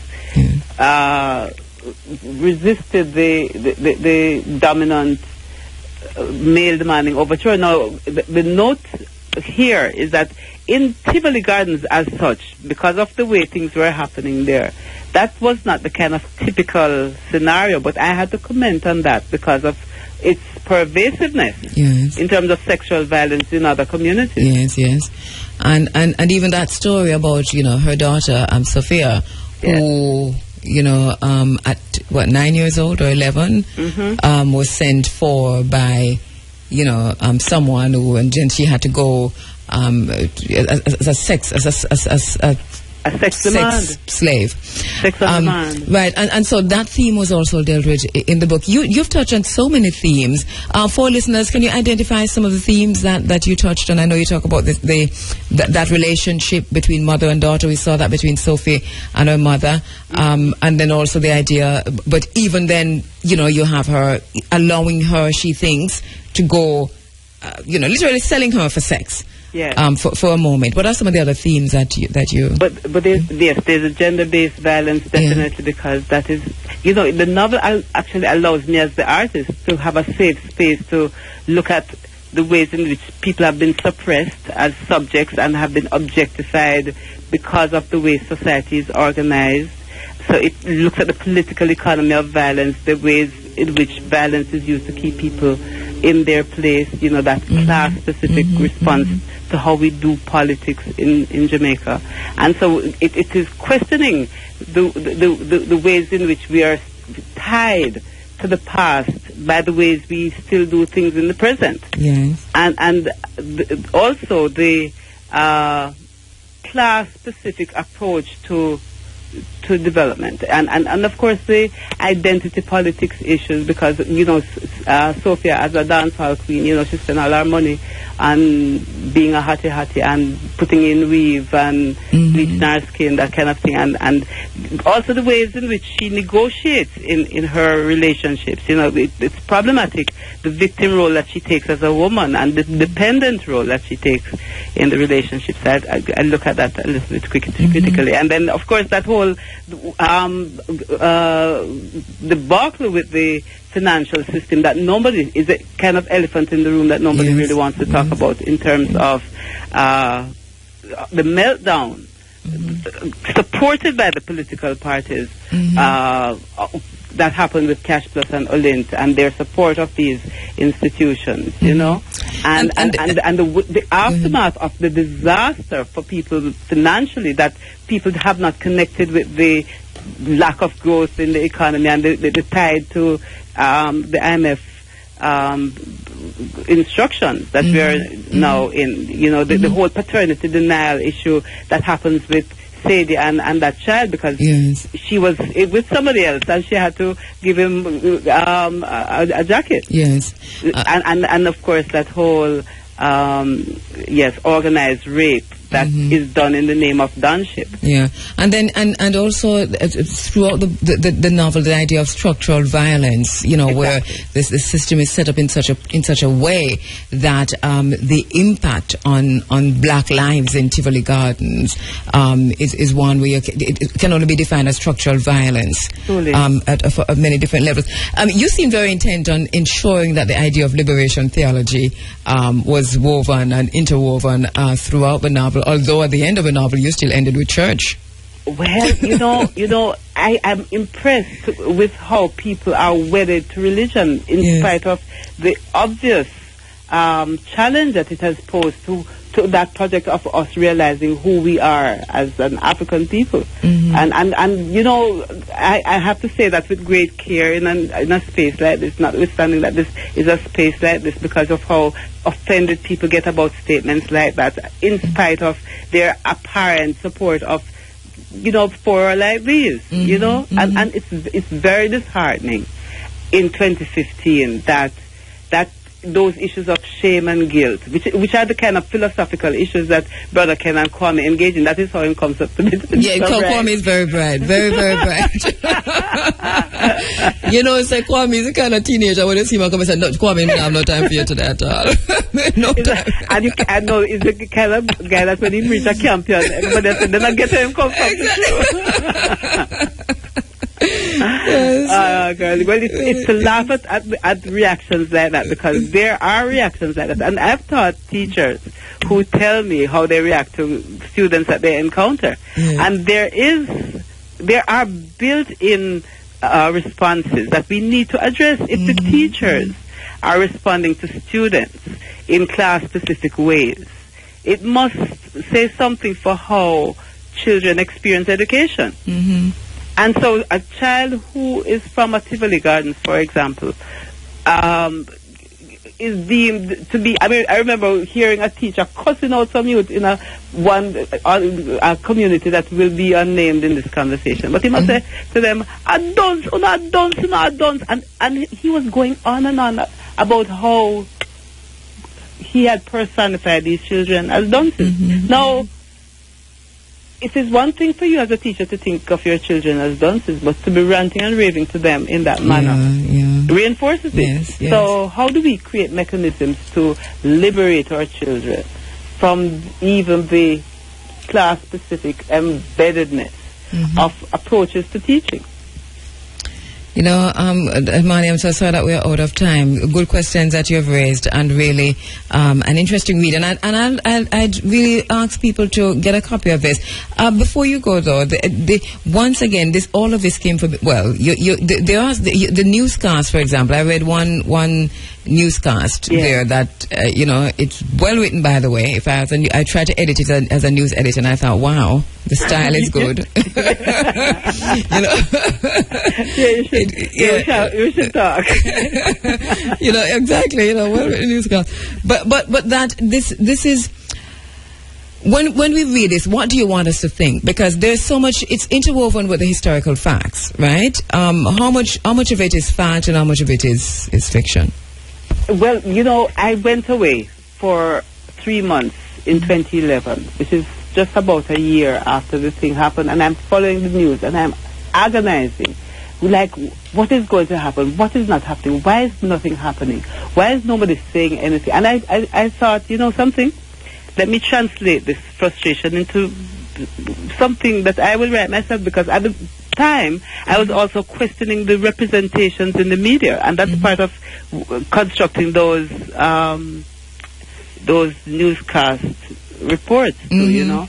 And what is the vantage point from which we really see these events is what I'm questioning, because I remember working with Sistren in the aftermath, and children, that psychosocial impact is what really concerns me, because when Sistren was asked to come in to help the children to try to address some of those trauma issues, they used drawings, for example, as one of the mechanisms to get the children to talk about it, apart from the popular education methods. And children are drawing things like blood coming out of the sky, you know, and so you knew that this was no ordinary recollection and impact. And I think we, at our peril, fail to appreciate the damaging effect of violence on people's psychosocial and physical beings. I remember working in a community in Maypen, and the women talking about how their periods were irregular because of their anxiety around the violence. And I noted that you reference that in the book also, in terms of, you know, the kind of what happens to, even from a physical perspective, to the body when you're under that level of stress.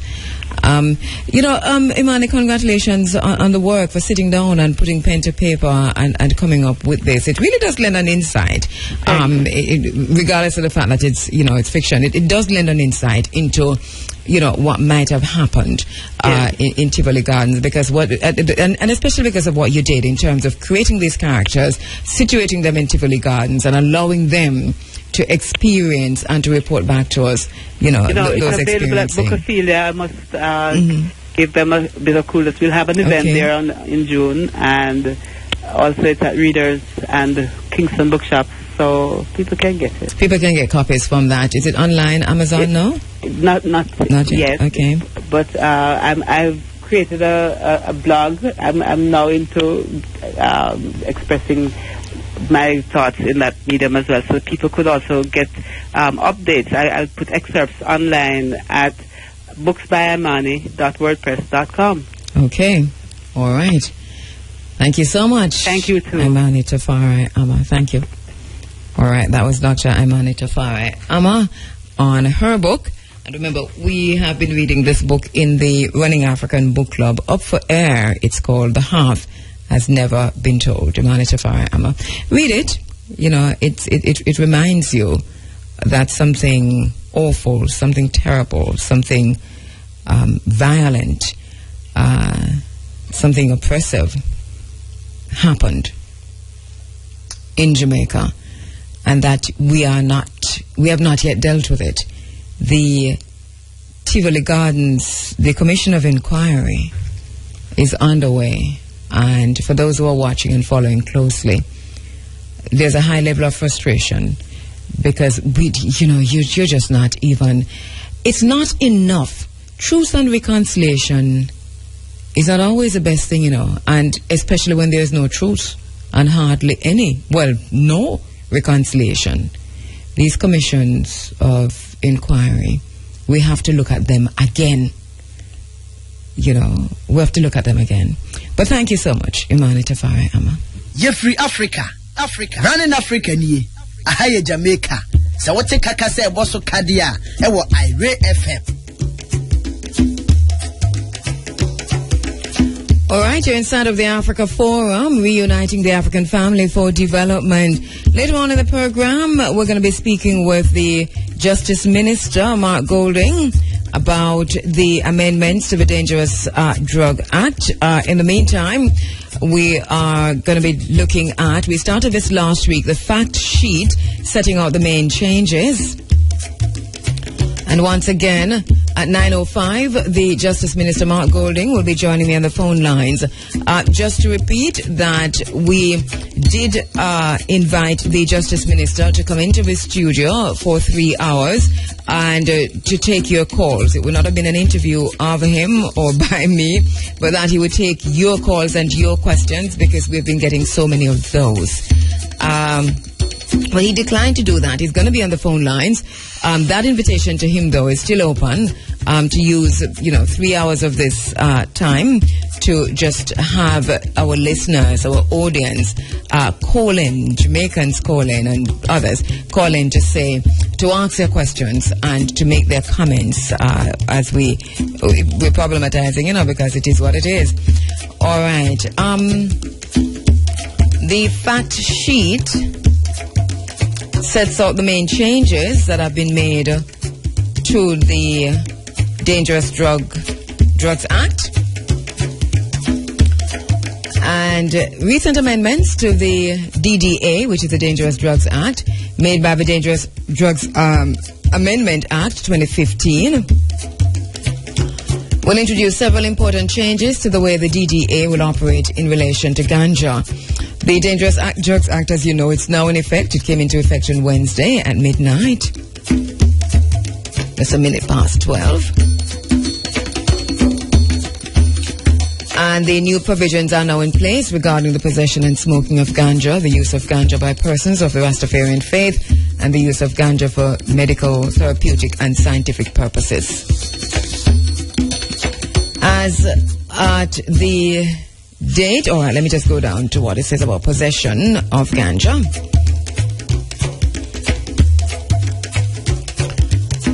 All right, possession of 2 ounces or less of ganja is no longer an offense for which one can be arrested, charged, and have to go to court, and it will not result in a criminal record. However, the police may issue a ticket to a person in possession of 2 ounces or less of ganja.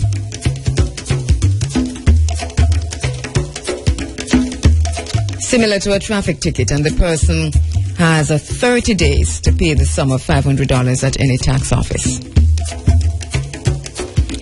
A person who is found in possession of 2 ounces or less and who is under the age of 18 years, or who is 18 years or older and appears to the police to be dependent on ganja, will also be referred to the National Council on Drug Abuse for counseling, in addition to having to pay the ticket. It remains a criminal offense to be in possession of over 2 ounces of ganja, and offenders can be arrested, charged, tried in court, and if found guilty, sentenced to a fine or to imprisonment or both. The conviction will also be recorded on that person's criminal record. The rules against ganja possession or against possession of ganja summarized just now do not apply to possession of ganja for religious purposes as a sacrament in adherence to the Rastafarian faith, possession of ganja for medical or therapeutic purposes as recommended or prescribed by a registered medical doctor or other health practitioner or class practitioners approved by the Minister of Health. Possession of ganja for purposes of scientific research that is conducted by an accredited tertiary institution or is approved by the Scientific Research Council.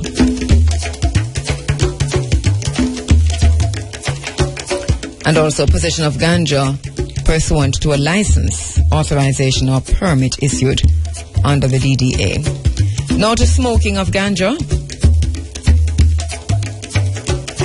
Smoking of ganja in a public place or within 5 meters of a public place is prohibited in a manner similar to cigarettes. A person who smokes in public cannot be arrested or detained. However, the police may issue a ticket to that person who will have 30 days to pay $500 at any tax office. For the purposes of these smoking rules, a public place includes a workplace and any place which is for the use of or accessible to the public, such as sidewalks, bus stops, restaurants, offices, educational institutions, pharmacies, hospitals, areas used by children, supermarkets and parks.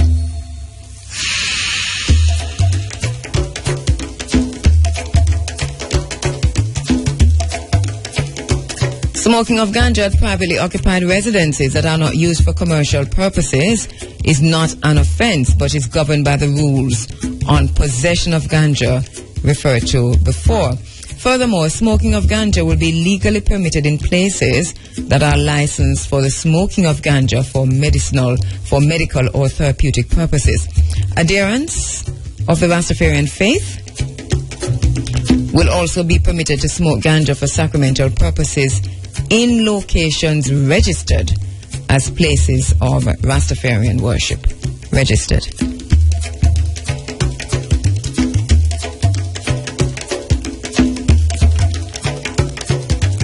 What about the failure to pay a ticket? According to the fact sheet, it is an offense to fail to pay a ticket that has been issued for smoking ganja in public or for possession of 2 ounces or less of ganja.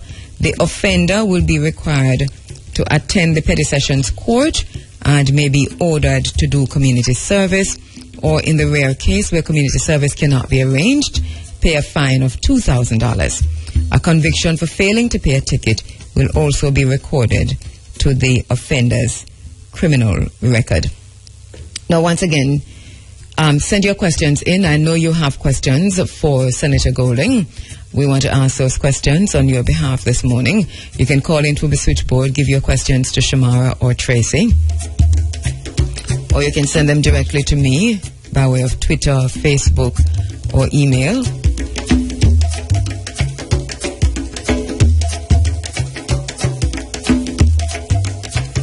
All right, now to importation of ganja for terminal or serious chronic illnesses. A person who is suffering from cancer or any other terminal or serious chronic illness may import medicine or a therapeutic product derived from or containing ganja.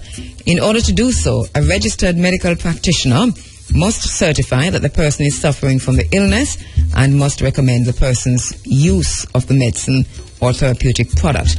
The importation of the medicine or therapeutic product must comply with regulations which are to be made. And there is more. Importation for scientific research. In furtherance of scientific research, an accredited tertiary institution or other body approved by the Scientific Research Council may apply for authorization to import ganja, including any part of a plant, from any jurisdiction where the export of it to Jamaica is lawful. The importation of ganja for research purposes must comply with regulations which are to be made. An authorization to import ganja for research purposes also protects any third party who is engaged by the scientific institution or body for this purpose. And then the fact sheet also addresses the cultivation of ganja by householders.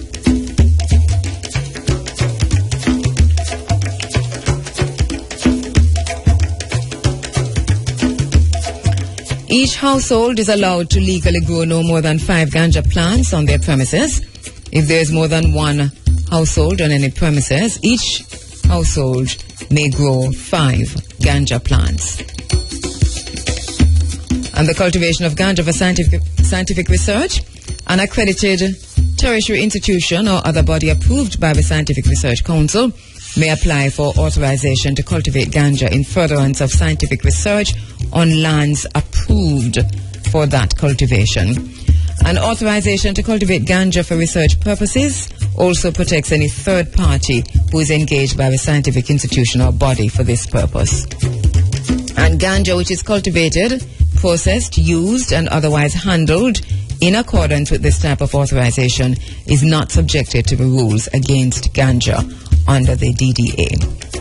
Cultivation for Rastafarian sacramental purposes.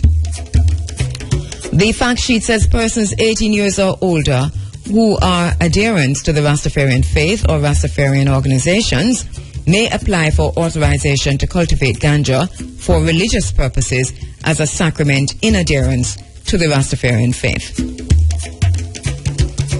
Ganja is cultivated under such authorization. So ganja that is cultivated under such authorization may not be smoked in public places, other than at locations registered as places of Rastafarian worship, or sold or otherwise dealt with commercially, or exported from Jamaica, but is otherwise not subject to the rules against ganja under the DDA.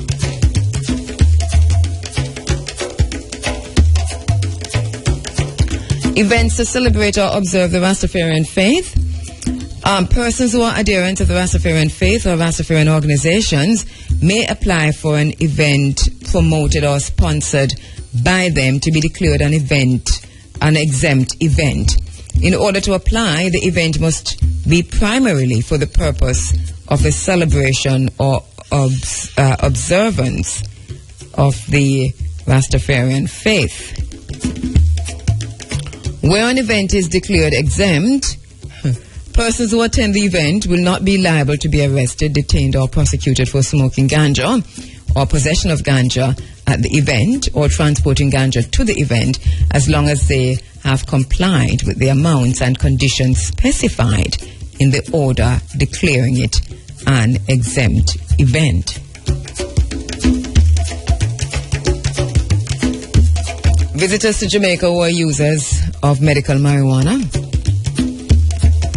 Persons who do not ordinarily reside in Jamaica, for example, tourists or visiting Jamaicans who live overseas, may apply for a permit to allow them to lawfully purchase and possess up to 2 ounces of ganja at a time for medical or therapeutic purposes.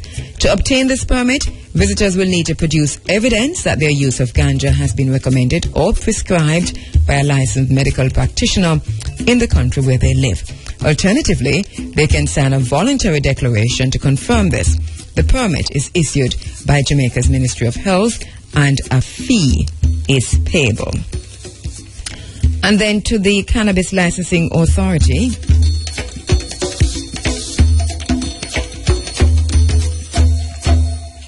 A Cannabis Licensing Authority is created by the DDA for the purpose of enabling a lawful regulated industry in ganja for medical, therapeutic or scientific purposes, and in hemp to be established in Jamaica. The Cannabis Licensing Authority will be responsible for issuing licenses, permits and authorization for the handling of hemp and ganja, and for monitoring and otherwise regulating persons who have been issued licenses, permits and authorizations.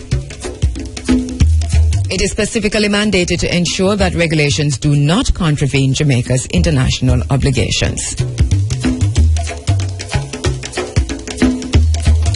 The Cannabis Licensing Authority is comprised of representatives from several ministries which are engaged with issues relating to ganja: the Attorney General's Department, the National Council on Drug Abuse, a representative from academia, and representatives from civil society groups and other non-governmental community-based and faith-based organizations. And then it goes on to the use of revenue from ganja.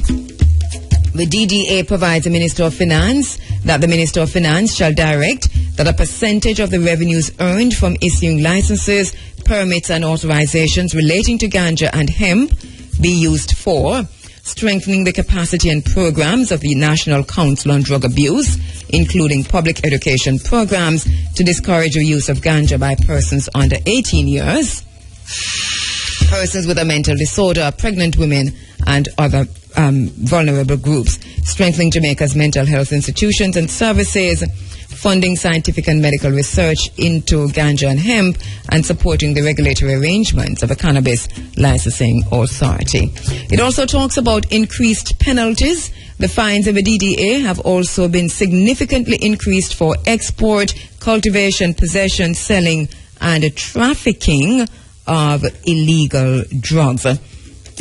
And there is also a table that sets out who may apply, where to apply, and the purposes for which licenses, permits, and other authorizations may be granted under the DDA. So the fact sheet is pretty comprehensive, but out of that, I know that there are quite a few questions in terms, by way of just person's understanding, because there is a lot that's not said, and I know that for example, the police will determine, or so it appears, if you appear to be addicted to ganja and so on, and then will refer you for counseling and so on. So there are some loopholes there that we want to, get some answers on. But the minister joins me at 9:05 this morning. We are getting your questions in. We're taking your questions, and we'll be asking them as soon as he comes on. He won't be on for long, but we'll try and get as many in as possible.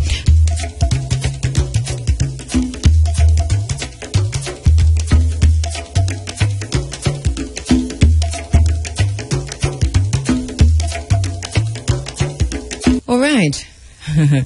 Thanks for staying with us. You're inside of the Africa Forum.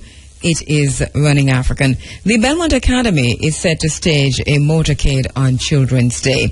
The Respect and Protect Our Children initiative has partnered with the Belmont Academy in Westmoreland to stage a road march, motorcade, and a mass rally on Children's Day, which is May 15. The initiative is conceptualized to bring about awareness and ultimately an end to child abuse in the parish and beyond. We're going to go to the phone lines where the principal of the Belmont Academy, Mr. Rayan Simpson, is standing by or driving by. Good morning. Good morning, Mr. Rayan Simpson. Good morning, Andrew. I'm actually at your gate. You're at my gate? Do you want to go and talk on the phone and see if I can catch in here before it is news time? That's fine. Because we know what we have to do, Andrew. You have to do what you have to do. So go and talk on the phone. And then you just come in and you'll sit in the area you always sit, and you'll sit in front of the mic. All right. So what led to this initiative? Because I know you're one of the organizers, one of the conceptualizers of this. Yes. Well, Andrew, the spate of violence that has been meted out against our children on a daily basis, where they are being butchered, slaughtered, some are killed and raped and sodomized. We just can't stand back any longer and watch this thing happening without taking action. Mm-hmm. And so that is why we have conceptualized this, a call to action to end child abuse in Westmoreland and beyond. And, the thing is that we have formed a group, what we call a watchdog group. So we are not just about a march. Mm-hmm. And our name is the Respect and Protect Our Children initiative. Mm-hmm. Mm-hmm. Right? And so for the 15th of May, which is Children's Day, I understand that it is recognized globally.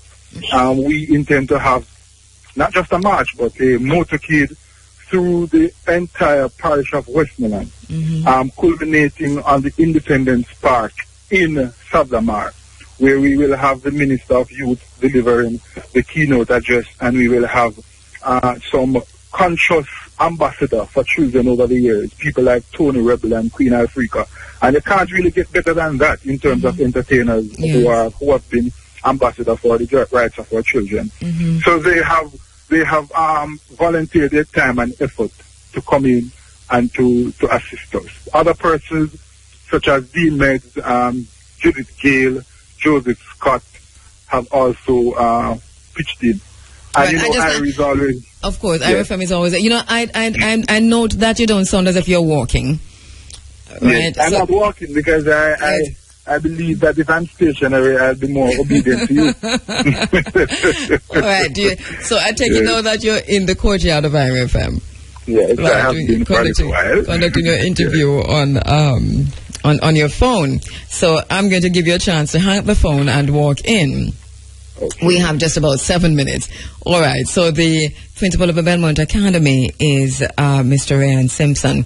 And, of course, as you heard him saying, the Respect and Protect Our Children initiative is really getting behind this. The initiative was formed to address and to respond to, but also to be proactive, the extent to which there's child violence, violence against our children, our young ones here in Jamaica. As a matter of fact, if you noted, we were talking about Black Lives Matter all morning, and we talked about the situation in South Africa. But let's not forget, right here on the ground in Jamaica, Maria Dean, Kajil Mace, and the 4 young boys and the 3 young boys and the man who were killed in was it in St. Elizabeth just recently, and the way that they were. But the violence against our children, even younger children, unspeakable violence here in Jamaica. And for yourself as a principal, Ryan, this impacts you a great deal, doesn't it? It does. In fact, Andrea, I was unable to sleep for about 6 consecutive nights.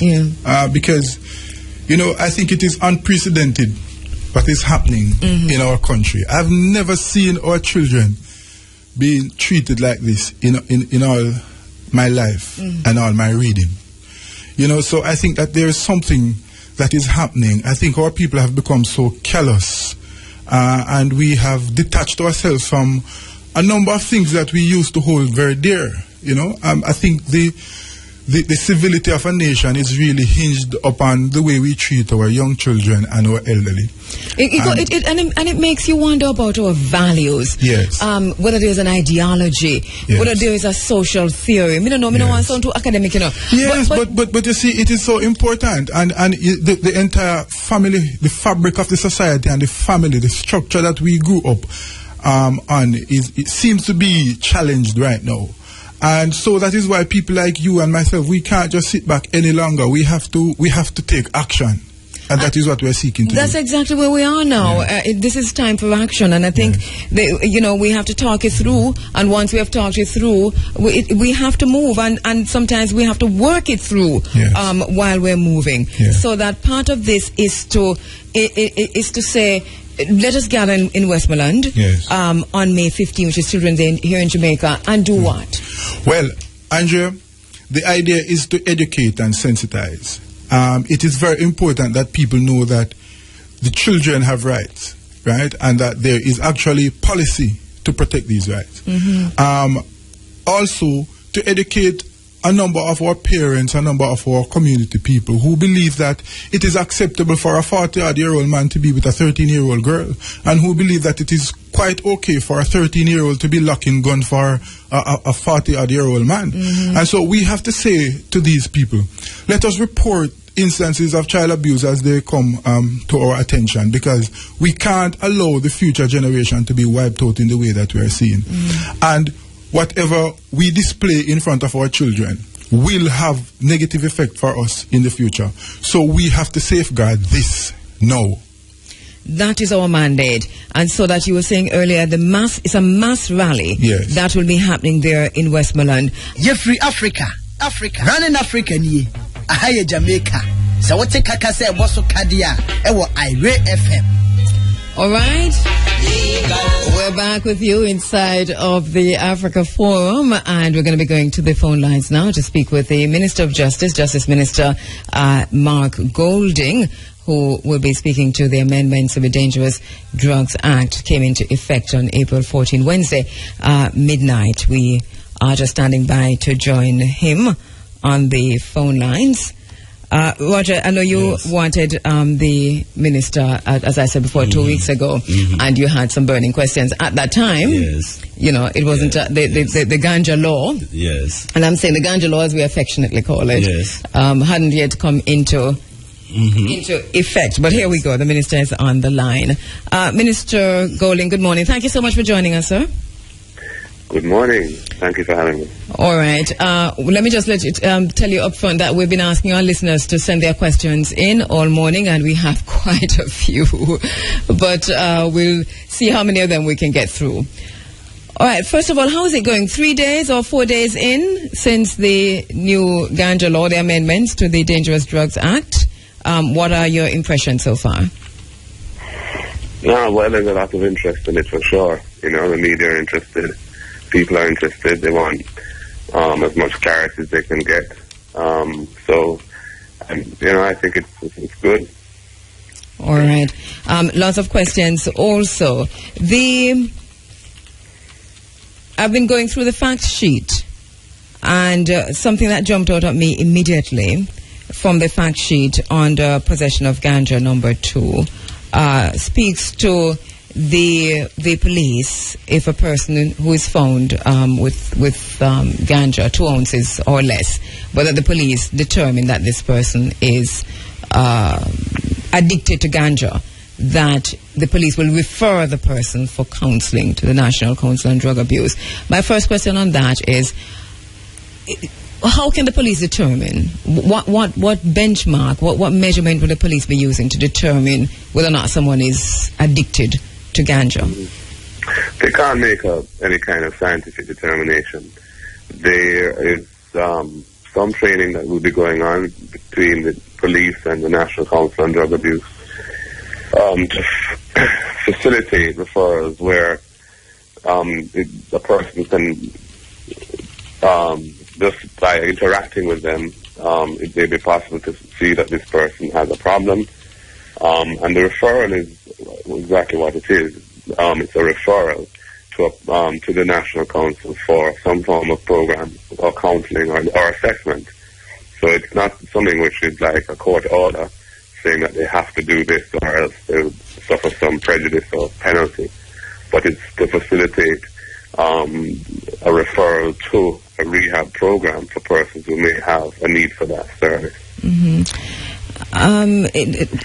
What are your own thinking on that? I know it's there. I mean, obviously you must have thought it through. I have a lot of issues with it. I think that there's somehow I cannot see this, that the police doing this. I know, like, you have guidance counselor in schools who can do certain things, but I don't know. Do you have that kind of situation with the police where they are capable of making these? Well, I think that there are situations in which the police have to adopt more, I would say, sort of socially aware role when dealing with citizens.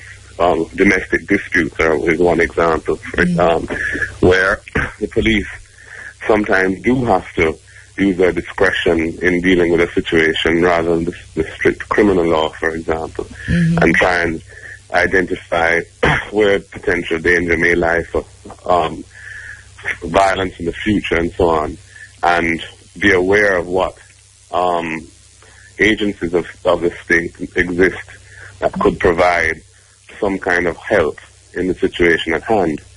So this is really the concept that provision is trying to embody, that, that the police with appropriate training may be able to see a situation where there's somebody who has a need for counseling or assistance, and armed with information as to what is available, they can make that referral. Is there flexibility written into the entire process in terms of, once this is operationalized, which I know that it is now, then you will not know how the thing is going to work?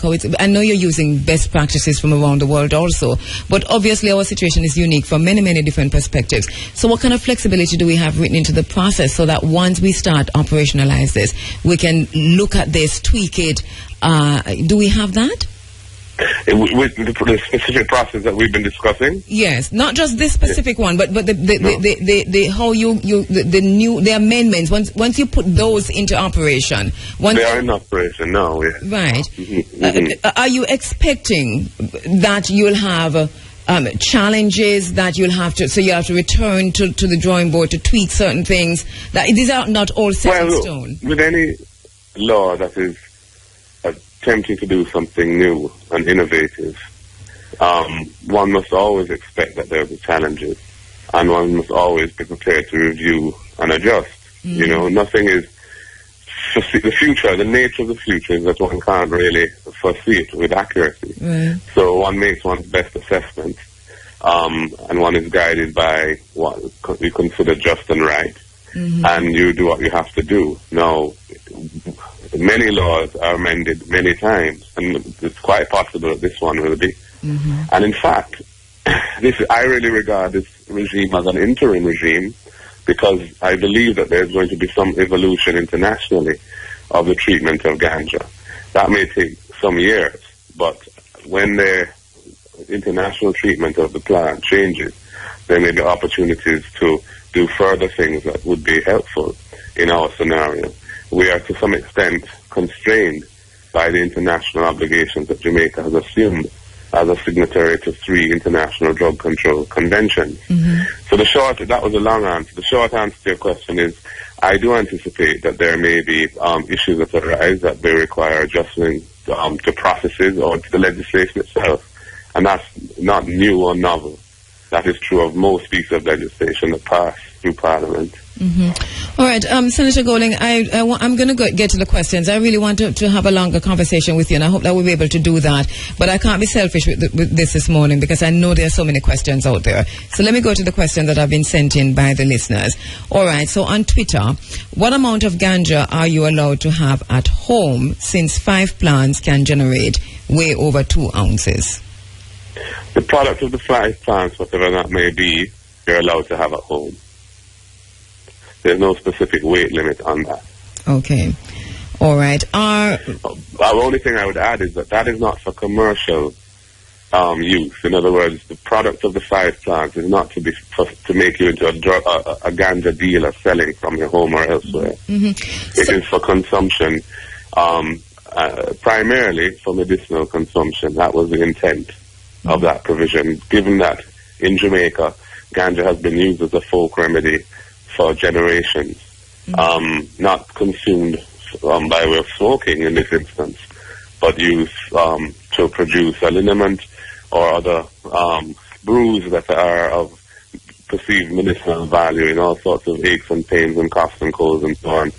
So this was really to provide an avenue whereby persons could produce their own ganja without having to go and buy it on the street. All right. So that if the police at liberty to, let us say the police has a warrant or has some suspicion and turns up at somebody's home, what are the rules governing that now? Because if you find from your 5 plants you'd have had so many pounds of ganja in your home, what should the police do or not do? Well, if the police have probable cause, reasonable suspicion that you are engaging in the dealing in ganja at your home, they can get a warrant from a judicial source, the court or justice of the peace, to search your home in furtherance of an investigation of that offence. So they do have the power to do that. And that is a power that exists in relation to any offence that they may consider that you're engaged in.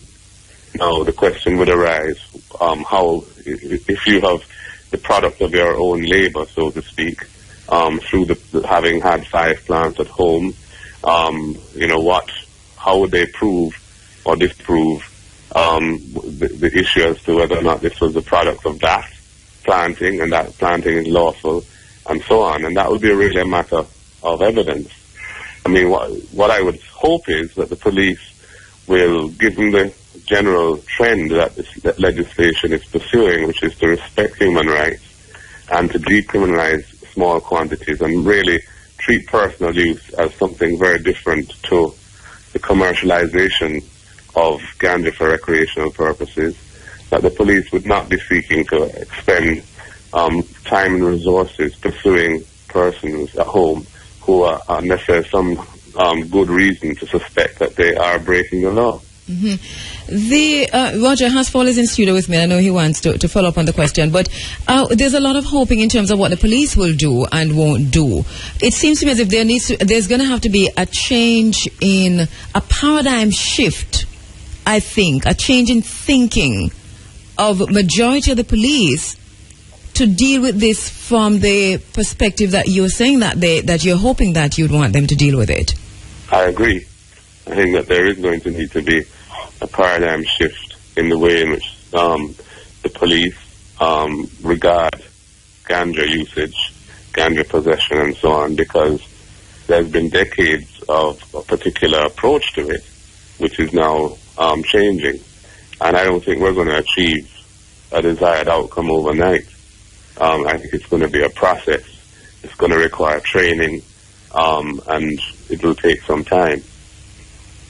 Is it more difficult, Senator, and I know the processes, and I know that why we could not have legalized, and I have that, the international trade treaties and so on. But is it more difficult decriminalizing because you're talking about 2 ounces as opposed to legalizing? It's more difficult. Yes. Definitely. I mean, if one just simply said, well, there was no law related to ganja whatsoever, it was just like, bulla or pear, then yeah, that would be very clear and straightforward, wouldn't it? All right, Roger, go ahead. Minister, good morning. Morning. Would like to really say thanks for, taking a step forward in this marijuana issue in Jamaica, late though it be. I have two concerns though. First, you just spoke about the police force need to get adequate training and way how to deal with people's human rights and so on. And we still know how some of them, we know out here in the public how some of them operate. And the clause that we are having 2 ounces or less can still give one a ticket. And failure to pay will require you to go to court to pay a bigger fine, community service and so on. My question is why the legislation did not go full way and say 2 ounces or less and you're free. No ticket. The reason is that the legal advice that we received from the lawyers to the government is that the treaties allow flexibility in terms of the penal regime applicable to possession of ganja, but would not allow us to legalize it completely, even in small quantities. So that's a short answer. Because that would be legalizing it, even in small quantities. Yes, if there was no penalty whatsoever attached to it. Yeah. So basically, a man with a spliff is not totally out of the woods then? Not out of the woods at all. We mean totally. It's not out of the woods at all. Well, don't underestimate. I mean, that last remark has a certain undercurrent to it, which I just want to make. Yes, and I'm gonna follow up on that. Don't underestimate the importance of the change that has taken place in relation to small. Most consumers of ganja in Jamaica will have at any given time significantly less than 2 ounces in their possession. Yes. And the fact that they are not subject to arrest, they cannot be detained, they cannot be prosecuted in court, and they cannot get a criminal record is a significant change. But at some point, don't underestimate the importance of that change. Right, and nobody's underestimating it. But even though you said at the end of the day there are nothing on your no criminal records. It can lead to it. That's the point I'm getting to. It can lead to a criminal record in terms of paying the fine or not paying the fine. Yes, if you choose to ignore a ticket that you've received and you don't go to the tax office in 30 days and pay the $500 fine, then yes, you're exposed to further liability for not having done that. But Minister, this can also be perceived in a new way of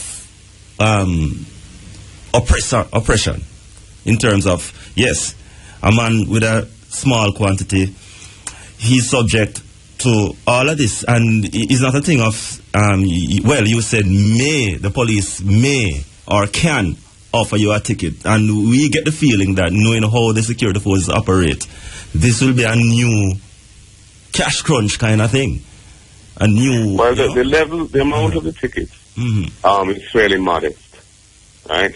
So the capacity to use it as some form of abuse, I think, is significantly less than, say, if the ticket was $5,000. Yeah, but maybe one day it will reach that based on how we know things go in we have to move on because the minister can't stay long and there are hundreds of questions coming in on the text line, etc. All right, I'll come back to you for the next question, Roger. All right, on Twitter, Michael Grizzles asks, what are the legal jurisdictions regarding Maroons, that is, on possessing, exporting outside the indigenous and land boundary? That's Michael Grizzles on Twitter. Minister, that's a difficult question for me to attempt to answer on radio. The status of the Maroons' rights under the treaties that were signed in the 1730s with the Crown is unclear under Jamaican law. And I wouldn't want to attempt to provide any answer to that here because I'm really not qualified to give an answer. Suffice to say that the current law doesn't give any particular recognition to the Maroon rights under the treaty, though it is my expectation that the Maroons, if they wish to take advantage of this, will seek licensing and be able to grow and produce ganja for medicinal purposes, as has been part of their culture for centuries. All right. At Princess K Radio on Twitter says, why was the fine increased from 100 to 500, was it? The fine was increased for non-payment of the ticket. There's two different things.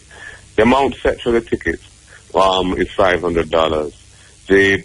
The amount that was in the law in relation to if you were caught with possession and you were charged in court, there was a possibility of the fine was set at $100 per ounce. And the reason why it was changed was because that figure was set many years ago and was really, like all monetary values that are set a long time ago in the context of inflation over the years and so on. It had a very different real meaning to it than it did then. And so if we didn't adjust it for inflation, because it would have been a bigger figure than $500 had we done that.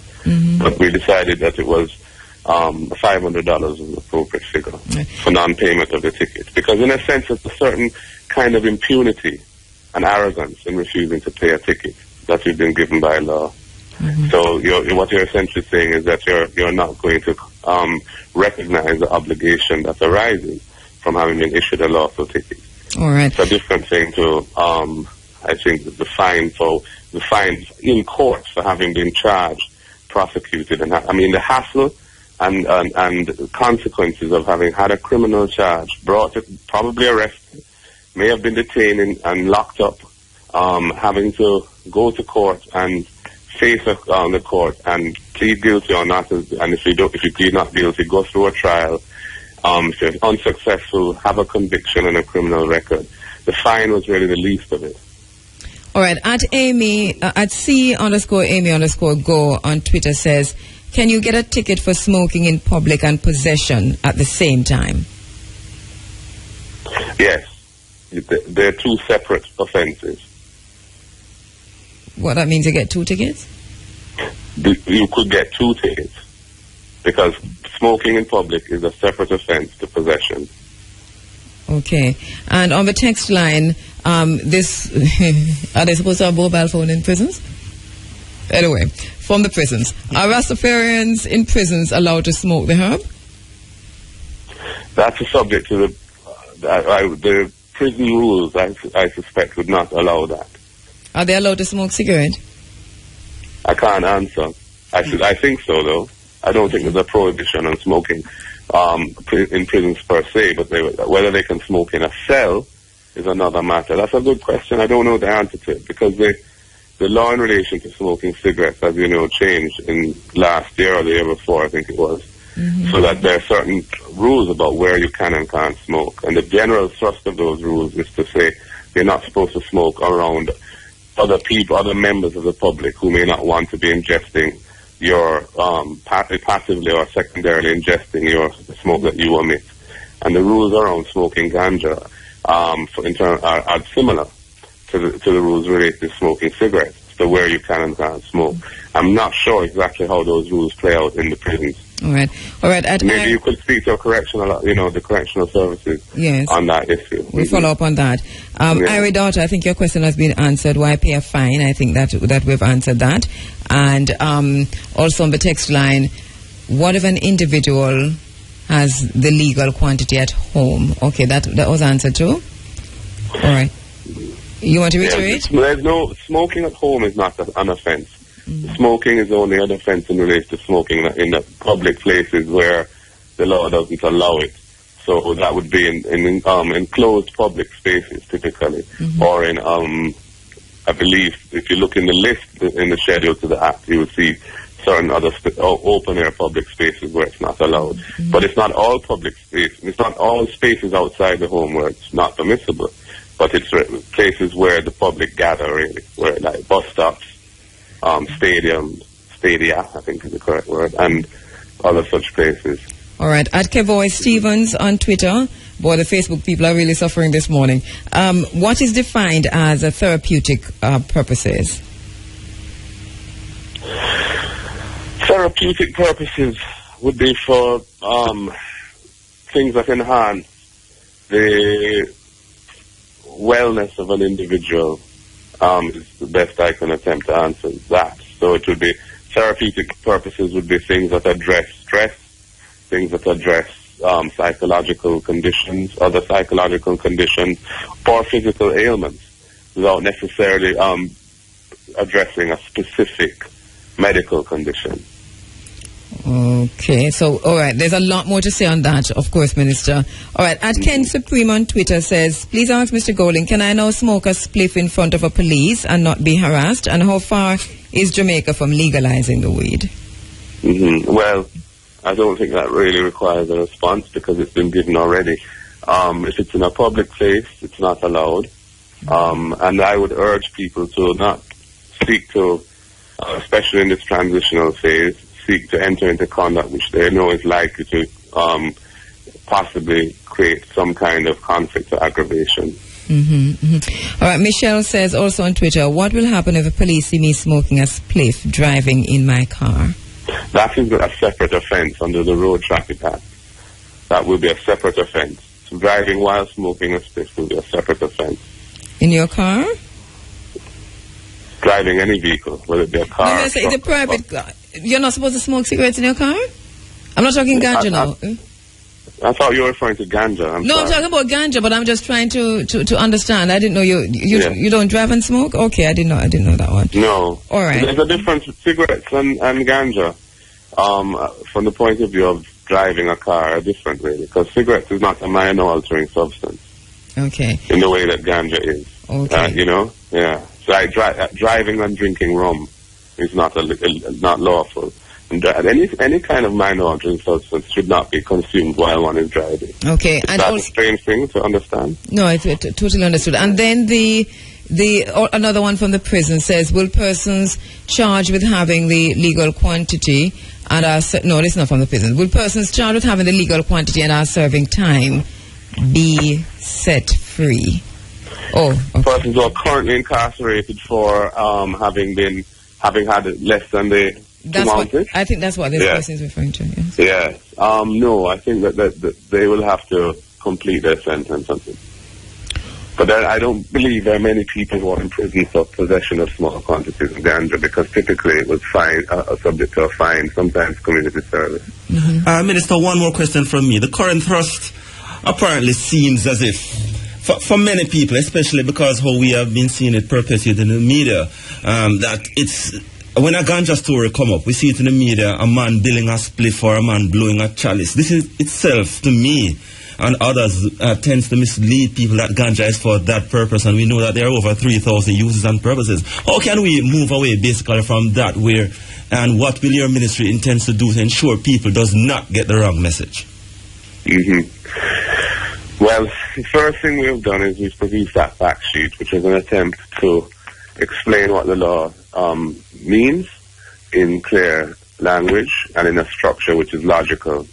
And I think that's a helpful document, and I encourage people to look at it. It's on the Minister's website, moj.gov.jm. We're also collaborating with the Ministry of Health and the National Council on Drug Abuse to develop a public education program, which is really going to be focusing on trying to discourage the consumption of ganja through smoking by vulnerable populations. And by vulnerable populations, primarily we're referring to kids and kids who are in school, but also pregnant women and persons who have some form of mental disorder that is exacerbated by ganja use. So that public education program is nearly complete. The final touches are being put on it now, and then we're going to be taking it to Cabinet to get it funded. Okay. And it will be rolled out. So that is really an important element in this, because we really do not want to, there's a perception of this as being, it's a free-for-all situation, and that's not the intent. The intent is not to encourage anybody to go out and start smoking ganja who wasn't doing so before. Or even if they were doing so before, if they're from a vulnerable population, they really shouldn't be doing it. Right. So, and there's been no messaging around that issue. If you notice, Jamaica has had zero effort in terms of public education around the dangers of ganja use by persons who shouldn't be using it. And even the Rastafarian community, I shouldn't say even, but the Rastafarian community itself, who have a particular regard for ganja from a sacramental point of view, also acknowledge the need for responsible approaches to the use of ganja. All right. So it is, On Facebook, Dorrit Abrams says, my question is, what is the situation with ganja seeds? Is it legal to have the seeds in your possession, as some persons use it as part of their health food regimen? She says, I've seen the seed powder in health food stores. Yes, under the international conventions, seeds are not illegal. And I don't think seeds should be regarded as an illegal substance because they are not so treated under the international regime. Mm-hmm. Okay. And I know I'm going swiftly because there are many questions and I know you don't have much time. All right. Rena Robinson on Facebook says, what if the police hold someone with less than 2 ounces and that person is not in possession of an ID card? He's saying, how are they going to know your real name when the person decides to give the wrong name? Are they going to take you in until you can present an ID card so they can issue their ticket? They ought not to arrest you because they don't have the power of arrest in relation to small quantities. In terms of the procedure that they will follow in those, if the person is unable to substantiate their identity, that is something I think that they would have to work out. But at the end of the day, it's not an arrestable offense. So the question of using reasonable force to force somebody to come into custody so that their ID could be produced would not be appropriate. All right. And Caleb Ben Haile Selassie on Facebook says, question, Honorable Minister Mark Goldyn, will the monies from those who pay fines for ganja possession, 2 ounces or less, go towards ganja education in Jamaica? The proceeds of the licensing regime and permitting regime that this legislation allows will be going towards funding education programs in relation to ganja use, also mental health services and ganja research, medicinal ganja research. The fines, which will be a very small amount, will be treated in the same way that any other fines are, which is that they go into the consolidated fund of the government. But the more important revenue sources from this are the licensing fees that will be payable by persons who are going to get into the medical ganja industry, and the permits fees that may be charged, for example, for visitors who are medicinal marijuana patients in Canada, the United States, Europe, etc. And if they come to Jamaica and they want to be able to continue their treatment, they can purchase a permit here, and that will be a source of revenue that will be available towards the programs that I described earlier, which are ganja related. One other aspect of it is that the funding will be strengthening the National Council on Drug Abuse and the rehab programs that they offer. All right. Someone is asking, since the legalization of marijuana, well, I think they mean the decriminalization of marijuana, is for medical purposes, do we have the facilities to capitalize on that? The medical facilities, sorry, I was distracted. On the text line, there is a question that since the, and I'm just reading it as they said it, since the legalization of marijuana is for medical purposes, do we have the facilities to capitalize on that? Good question. Presently, no. This is going to involve investment in this new industry, but there's significant interest, I can tell you, in this new industry, both locally and from abroad. Very significant interest. It is a growing industry internationally. The use of the plant for medicinal purposes has been given prominence by CNN, Sanjay Gupta's documentaries and others, and the potential benefits of the plant from the point of view of medicine and therapy is an expanding science. Jamaica is well positioned, we believe, to be a player in that industry from the point of view of the association in the minds of people around the world of ganja, of Jamaica with ganja, rightly or wrongly. That is just a reality. And that gives us a certain brand strength in this area. I'm very pleased that the University of the West Indies and UTEC have a very strong interest in going into ganja research and have been given permits to do so, not just the ad hoc arrangements that existed in the past where they could get compressed ganja or ganja seized by the police to do some research on, but the ability to now cultivate under controlled conditions and do proper research. So there's going to be an investment in research and development. There's going to be have to be private investment in the various steps along the supply chain, from cultivation through to processing, through and testing, through to development of products. And there's a whole range of products that can be produced from ganja and its derivatives, through to dispensaries and retail. So the answer is there is going to need to be significant additional investment, and that investment is largely going to come from private sources.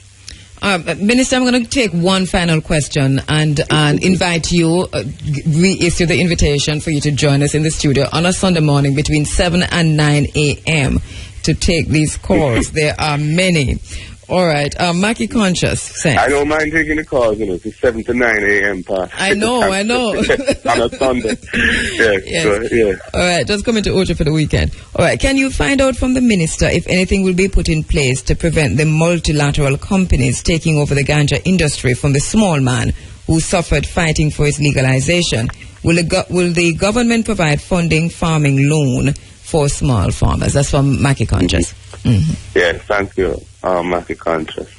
Yeah, President Obama actually raised that specter, didn't he, in his town hall meeting with the young people, the idea that, that's a risk that Jamaica faces. We are very conscious of the need to ensure that those who have been involved in the industry for many, many years, albeit in the shadows and unlawfully, if they want to come into the light and be part of a lawful industry, they must be afforded the opportunity to do that. And we will not be countenancing any industrial arrangements that would mean that multinational companies come and take over the industry and exclude our local farmers and so on. So that's the short answer. How we do that in practice needs to be worked through. Different ideas are being considered. Having, for example, a limit on the acreage of any individual farm is one possible way of dealing with that. Requiring any foreign investor to have local partnerships, having at least a certain percentage of the equity in the business is another, and so on. So there are ways that this can be done, and at the end of the day, we will be working with the Cannabis Licensing Authority that has been established to develop the regulatory regime and then to monitor and implement it. We'll be working with them to come up with a system that ensures that small growers are allowed to participate. One possibility, for example, would be to require any major processing facility to have arrangements with small farmers before they can even get a license to invest in the industry. There's affirmative action, in other words, is possible through clear policy decision making, and it is certainly my intention that that should be the case. On the question of providing finance, the lending facilities that exist in the agricultural sector already through the PC banks and so on, those should become available to persons who wish to engage in ganja production pursuant to a license under the lawful system that is being developed for medical marijuana. So that should be an available source. But also, I think that there will be a significant need for where private capital comes into this industry and wants to, or is encouraged to enter into arrangements with farmers to cultivate for them and so on. Technology transfer and financial inputs will be hopefully part of that package. And there are models for that type of approach to agriculture in Jamaica already, where you have a sort of nurturing concept between the provider of the capital and the technology and the actual farmers who produce the product on their behalf. So that type of model is something that I think could work well in this area too. All right. Well, the one thing you said there that really jumped out of me is the whole idea of affirmative action in this, and we will pick up on that when we talk again. And Minister, please consider coming down to Otrias, and we'll have this conversation. We have so much to talk about. Yes. Well, as we started in this conversation today, it's an interesting area, an area that's generating a lot of interest. It's an area with, I think, significant economic potential for Jamaica. I don't want to overblow that because I'm not really, I'm not promising anything, but just my interaction with people from here and abroad over the last year or more, indicates to me that this is something that could be of great benefit for the country if we roll it out correctly. And there are going to be gray areas and so on, and it's going to require time to identify where those areas are and whether it can be addressed administratively or some other solution is required. But we're committed to trying to make this thing work well for the country, and I certainly regard that as an important role I have to try and play. And so I will be, part of that role is public education. So I will make myself available. Thank you very much. Thank you very much. All right. Justice Minister Mark Goldyn, thank you so much. Thank you.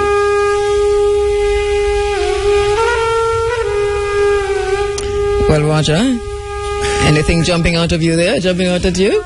Not at all. The minister is there and he spoke what he had to speak about, and well, let's see. I mean, my thing is that we know how some of these police officers behave, and I'm just, a bit concerned that because that clause that sticks that said you can be ticketed for 2 ounces or less. I am foreseeing a new level of exploitation and a new level of oppression and a new level of a cash cow kind of situation and so on. If it is not addressed further down the line, because very soon you hear that the fine will be jumping from $500 to $50,000, and we know things go in Jamaica. Roger, and your concerns are well placed and timely. There are many issues to sort out. What I personally feel is that you will never know exactly where this is going to go. I mean, you can do what has been done in terms of what is how the relationships, because we have not. It's hard to cater for the relationships and the complexities of how people interact with each other at different levels. Yes. It's hard to project. You have to be a prophet. So that I think this is one of the stuff you're talking about, the relationship between the police and the citizenry. Yeah, I'm very concerned about that. Very, very much so. That is why we said there has to be, in terms of the training, there has to be a paradigm shift. I heard a police officer saying that ganja is still illegal. Yes. And he said, where there's ganja, there are guns. No, where there are ganja, there are guns. Where there's ganja, there are guns. To me, is a rallying point for persons who use ganja to say, let us have a conversation. Right. Because I use it for A, B, C, D, E, and so then what does that mean that this person who uses it, that there's a gun somewhere? No. So you have that. Then you have the situation that we talked about earlier. Whether or not the police can recommend the police. There you go, relationships again. One police, one man, one vote. One police, one man, or two police, and they're going to tell you now that look like you're addicted. No, you recommend for counseling. Right. Under the law, you have to go for that counseling. But suppose you're just tired and your eyes red. So there are a lot of issues. When you're going, I was reading this morning from the fact sheet, when you're going to an event, and Renee asked the minister that question last week, Wednesday, when you're going from you're going to a Rastafarian registered event, because we didn't even talk about that this morning. When you're going to a Rastafarian registered event, how do you prove that you're going to a Rastafarian registered event? Yes, these are some other critical questions that needs to be asked. I mean, will a person moving stuff from point A to point B, will he be required to have his what you call it now? License. A registration. I think you're required to have that, because how else are you going to prove it's in your best interest? Yes, to get that. Like a carrier driver's license. Yes. To have that. Yes, because that is certainly more than 2 ounces. And what are Rastafarian registered events? When I say Rastafarian registered events, you must prove that they're Rastafarian. What would those be? Are those events put on by Rastafarians? Because not all event put on by Rastafarian is a Rastafarian event. Exactly. Remember that? Yes. Or are they events celebrating particular dates on the calendar. Black History is not a Rastafarian event. Well, I mean, like, for instance, the coronation. What exactly? No, what do you define? What is what is defined as a Rastafarian event? Yes. You see? Yes. We need some clarity. As well, he mentioned, there will be some grey areas that needs, and remember, he couldn't answer some of the questions. No, he's not going to be able to answer it. I think that's why I'm saying that it's. But some of these things you have to have at the back end, like define a Rastafarian event. Tell me how, what am I going to need to prove that I'm going to this Rastafarian event so that you don't, harass me with the thing. And I am, you see, sometimes we have to divorce ourselves from this, and I find that I have to do it all the time because when I come off of the air, I get enough cussing. But I don't smoke ganja. I don't use ganja. I don't, nothing with ganja. It is good for dengue fever. Okay. Although you never use it for that purpose. You have to boil it green and kind of dry it and put little stuff in it. Right. And it's good for belly ache when you put it on a rum and so on. It's good for little drink and but that's as far as I go with ganja, right? So I like the idea of the revenue generation from generating revenue from a medicinal perspective and other places. And it affects me as much as it affects anybody, whether you smoke ganja, smoke ganja. So it's not about the smoking, and it's not about the sacrament. It's not just that. I think it's a much bigger picture. And I think that the media also has a role to play, because every time we see the ganja story come up in the print or is a man with a spliff or a man with a chalice, and you see the big smoke. And it's also mockery. Make it look as if that's the ultimate purpose, and Yes, and it is also mockery. You hear long me I play the bottom line theme though. Yes. So this is the bottom line, and so we can't do China this morning. And I was going to do the second part of the China series. Yes. But just make this bit the bottom line then. All right. Or should I do the China? You have something else to say?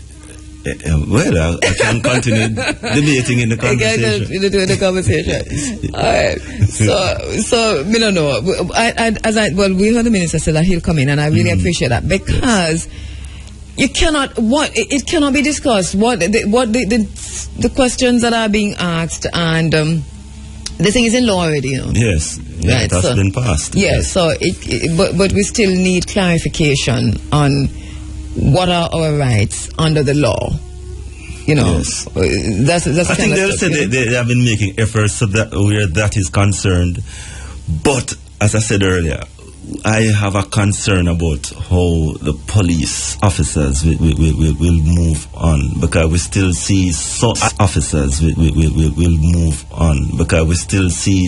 I have seen with my own eyes, in recent times, some level of oppressions with a man with a little small quantity, and that small quantity is usually a spliff. I've seen serious harassment. Yes, but we've seen people killed. Yes. Remember that, and as we talk already, talking about this, we have elder Rastafarian just sitting down. Remember, there's one in the Fern Gully area a few years ago, just sitting down smoking a spliff, and was killed for that. So, and that was a police killing. So there are, I think that needs serious debate and serious training. And a serious effort as to how that will be dealt with. In the public sphere, because I'm afraid of them. I'm afraid of a lot of these police officers, primarily for that. But as I did mention, that we give thanks that there's a step. We know there are multiple steps out there to accomplish and so on where this is concerned, but these grey areas need to be addressed. And the affirmative action that the minister talked about, I think for me that is something that we can launch a conversation on, because I'm very concerned about the barriers to entry for small farmers in Jamaica. Also, we heard the minister saying on Thursday, he was speaking at the Rotary Club, and he said that the standards set by Canada, okay, thinking of exports, for example, for medicinal purposes to Canada, that they're exacting. Now, who can do that? Who can fit that? The Observer had a cartoon on Saturday, and I was talking to you about, the ridicule with two men in suits. You know, you have the tax office, and you go to the line and you see the revenue collection thing. So you have a tax. If your tax is over here, so there's another section now that says Ganja license. Yes. And so you have two men in suits. One's a UTEC and one's a UE. You know, and they have a Rastafarian. Yes. What is depicted as a Rastafarian, red, green, and gold banner, long Muslim-looking suit, and that's how they do it. Robe, yeah, and sandals, and the police dragging him out of the line and said, "No, you're not the wrong line." No, it's a serious thing, you know. That's a perception. That's a serious perception out there too, you know. Yeah. Which I spoke about that needs to be addressed, because it can't be a case where the people who have been advocating for this is being seen as that. Yeah. A man with a robe and a spliff. Yes. Like so with no sense. That's the only purpose to serve. Exactly. and that's why I'm talking about the mindset, you see. There has to be a paradigm shift. I don't know. Seriously. But I mean, we know for a fact that there are thousands of intelligent people who deal with this issue and know that, I mean, there are more than 3,000 purposes. You know? Yes. I mean, I've worn clothing out of the plant. I've eaten food out of the plant. I've used oils out of the plant. Right, and smart people know that, and we can see already that the big money is lined up. I've seen ropes. Yes. Out of the plant. Yeah. You know. The question about the small farmer, the question about the small man, the question about Rastafari, those questions are very, very relevant questions. Already, I know that I'm talking to people who are trying to register companies and NGOs and so on for Ganja. Yes. And there are some serious barriers to entry. Some entry fees of some thousands of dollars that you can just register the thing. Yes. So there are already some very, very, very, very serious barriers. So there's a new level of marginalization. Right, so the affirmative action, I think, should address some of those issues. Yes. You see? Yes. It would be good if he really act on his promise to come. And we can sit down and have a real so forum. we could spend a good hour talking, and then we open the phone lines for the next 2 hours. Yes. You know, because as you know, you know, we've been on this for a long time. As a matter of fact, I was doing a program on hemp a few years ago. You called me and said, you know, there's going to be a Ganja forum in Jamaica. Remember that? Yes. That was the beginning of it, you know. Yes. Do you remember? Yeah, man. Yeah. And I said, but I did not know. And you thought I was doing the hemp program because I knew about the forum. Yes. So that was the beginning. So here we are again. Still with the same question. Good morning, Mr. Bigay. So you have your Ganja license, sir? You cannot come in here without it. Show it at the gate. Well, we'll ask Senator Goldyn about that. Maybe how much do you need? How much? You never asked how much. How much you need to have? No, man, just one Ganja license. How much you need to pay? No, but I'm a big man, you know. Oh, big. So I'm not going to ask that. What are you talking about? I'm not hearing the conversation. You're not a small man. In the scheme of things, you're not a small man. So, alright, we'll talk to my brethren Bigay, come and know and say if a Ganja license Bigay can't tell me. Alright, so Roger, we have lots to talk about. I know that you know the minister. Yes. Right. Yes, I know the minister. And, I'm just hoping that he, you know, to come for the weekend and, you know, I'll be a part of the program. You know? We sort this out. Yes. Thank you, my brethren.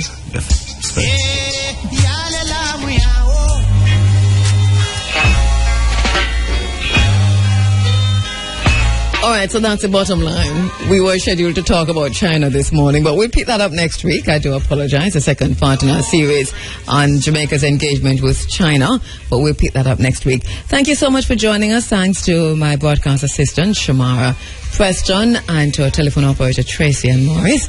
My name is Kheru Kheru. Thanks to all those who participated in the program this morning, to Imani, Dr. Imani Tafari on her book, also to Kenya Mattis, the daughter of Dion Mattis, who was here as CEO and co-founder of her own company, League of Maroons. Remember to go and check that out. One of the mobile apps and the digital technology, the digital platforms that she's on. I'm sure you can find that by just typing her name or the League of Maroons or Listen Me Caribbean. All right, so thank you, Kenya. Thanks also to the principal of the Belmont Academy, Mr. Rayan Simpson, for coming in. Thanks to all those who participated in the program this morning. My name is Kabu. We'll see you next week with much more. And I will advertise it. Singers smoking and players of instrument too.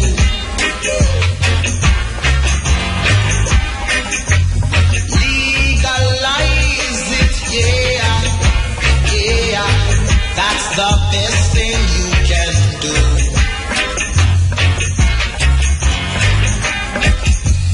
Doctor smoking, nurses smoking, judges smoking, even the lawyer too. So you got to legalize it and don't criticize it. Legalize it, yeah, and I will advertise it. It's good for the food.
Love to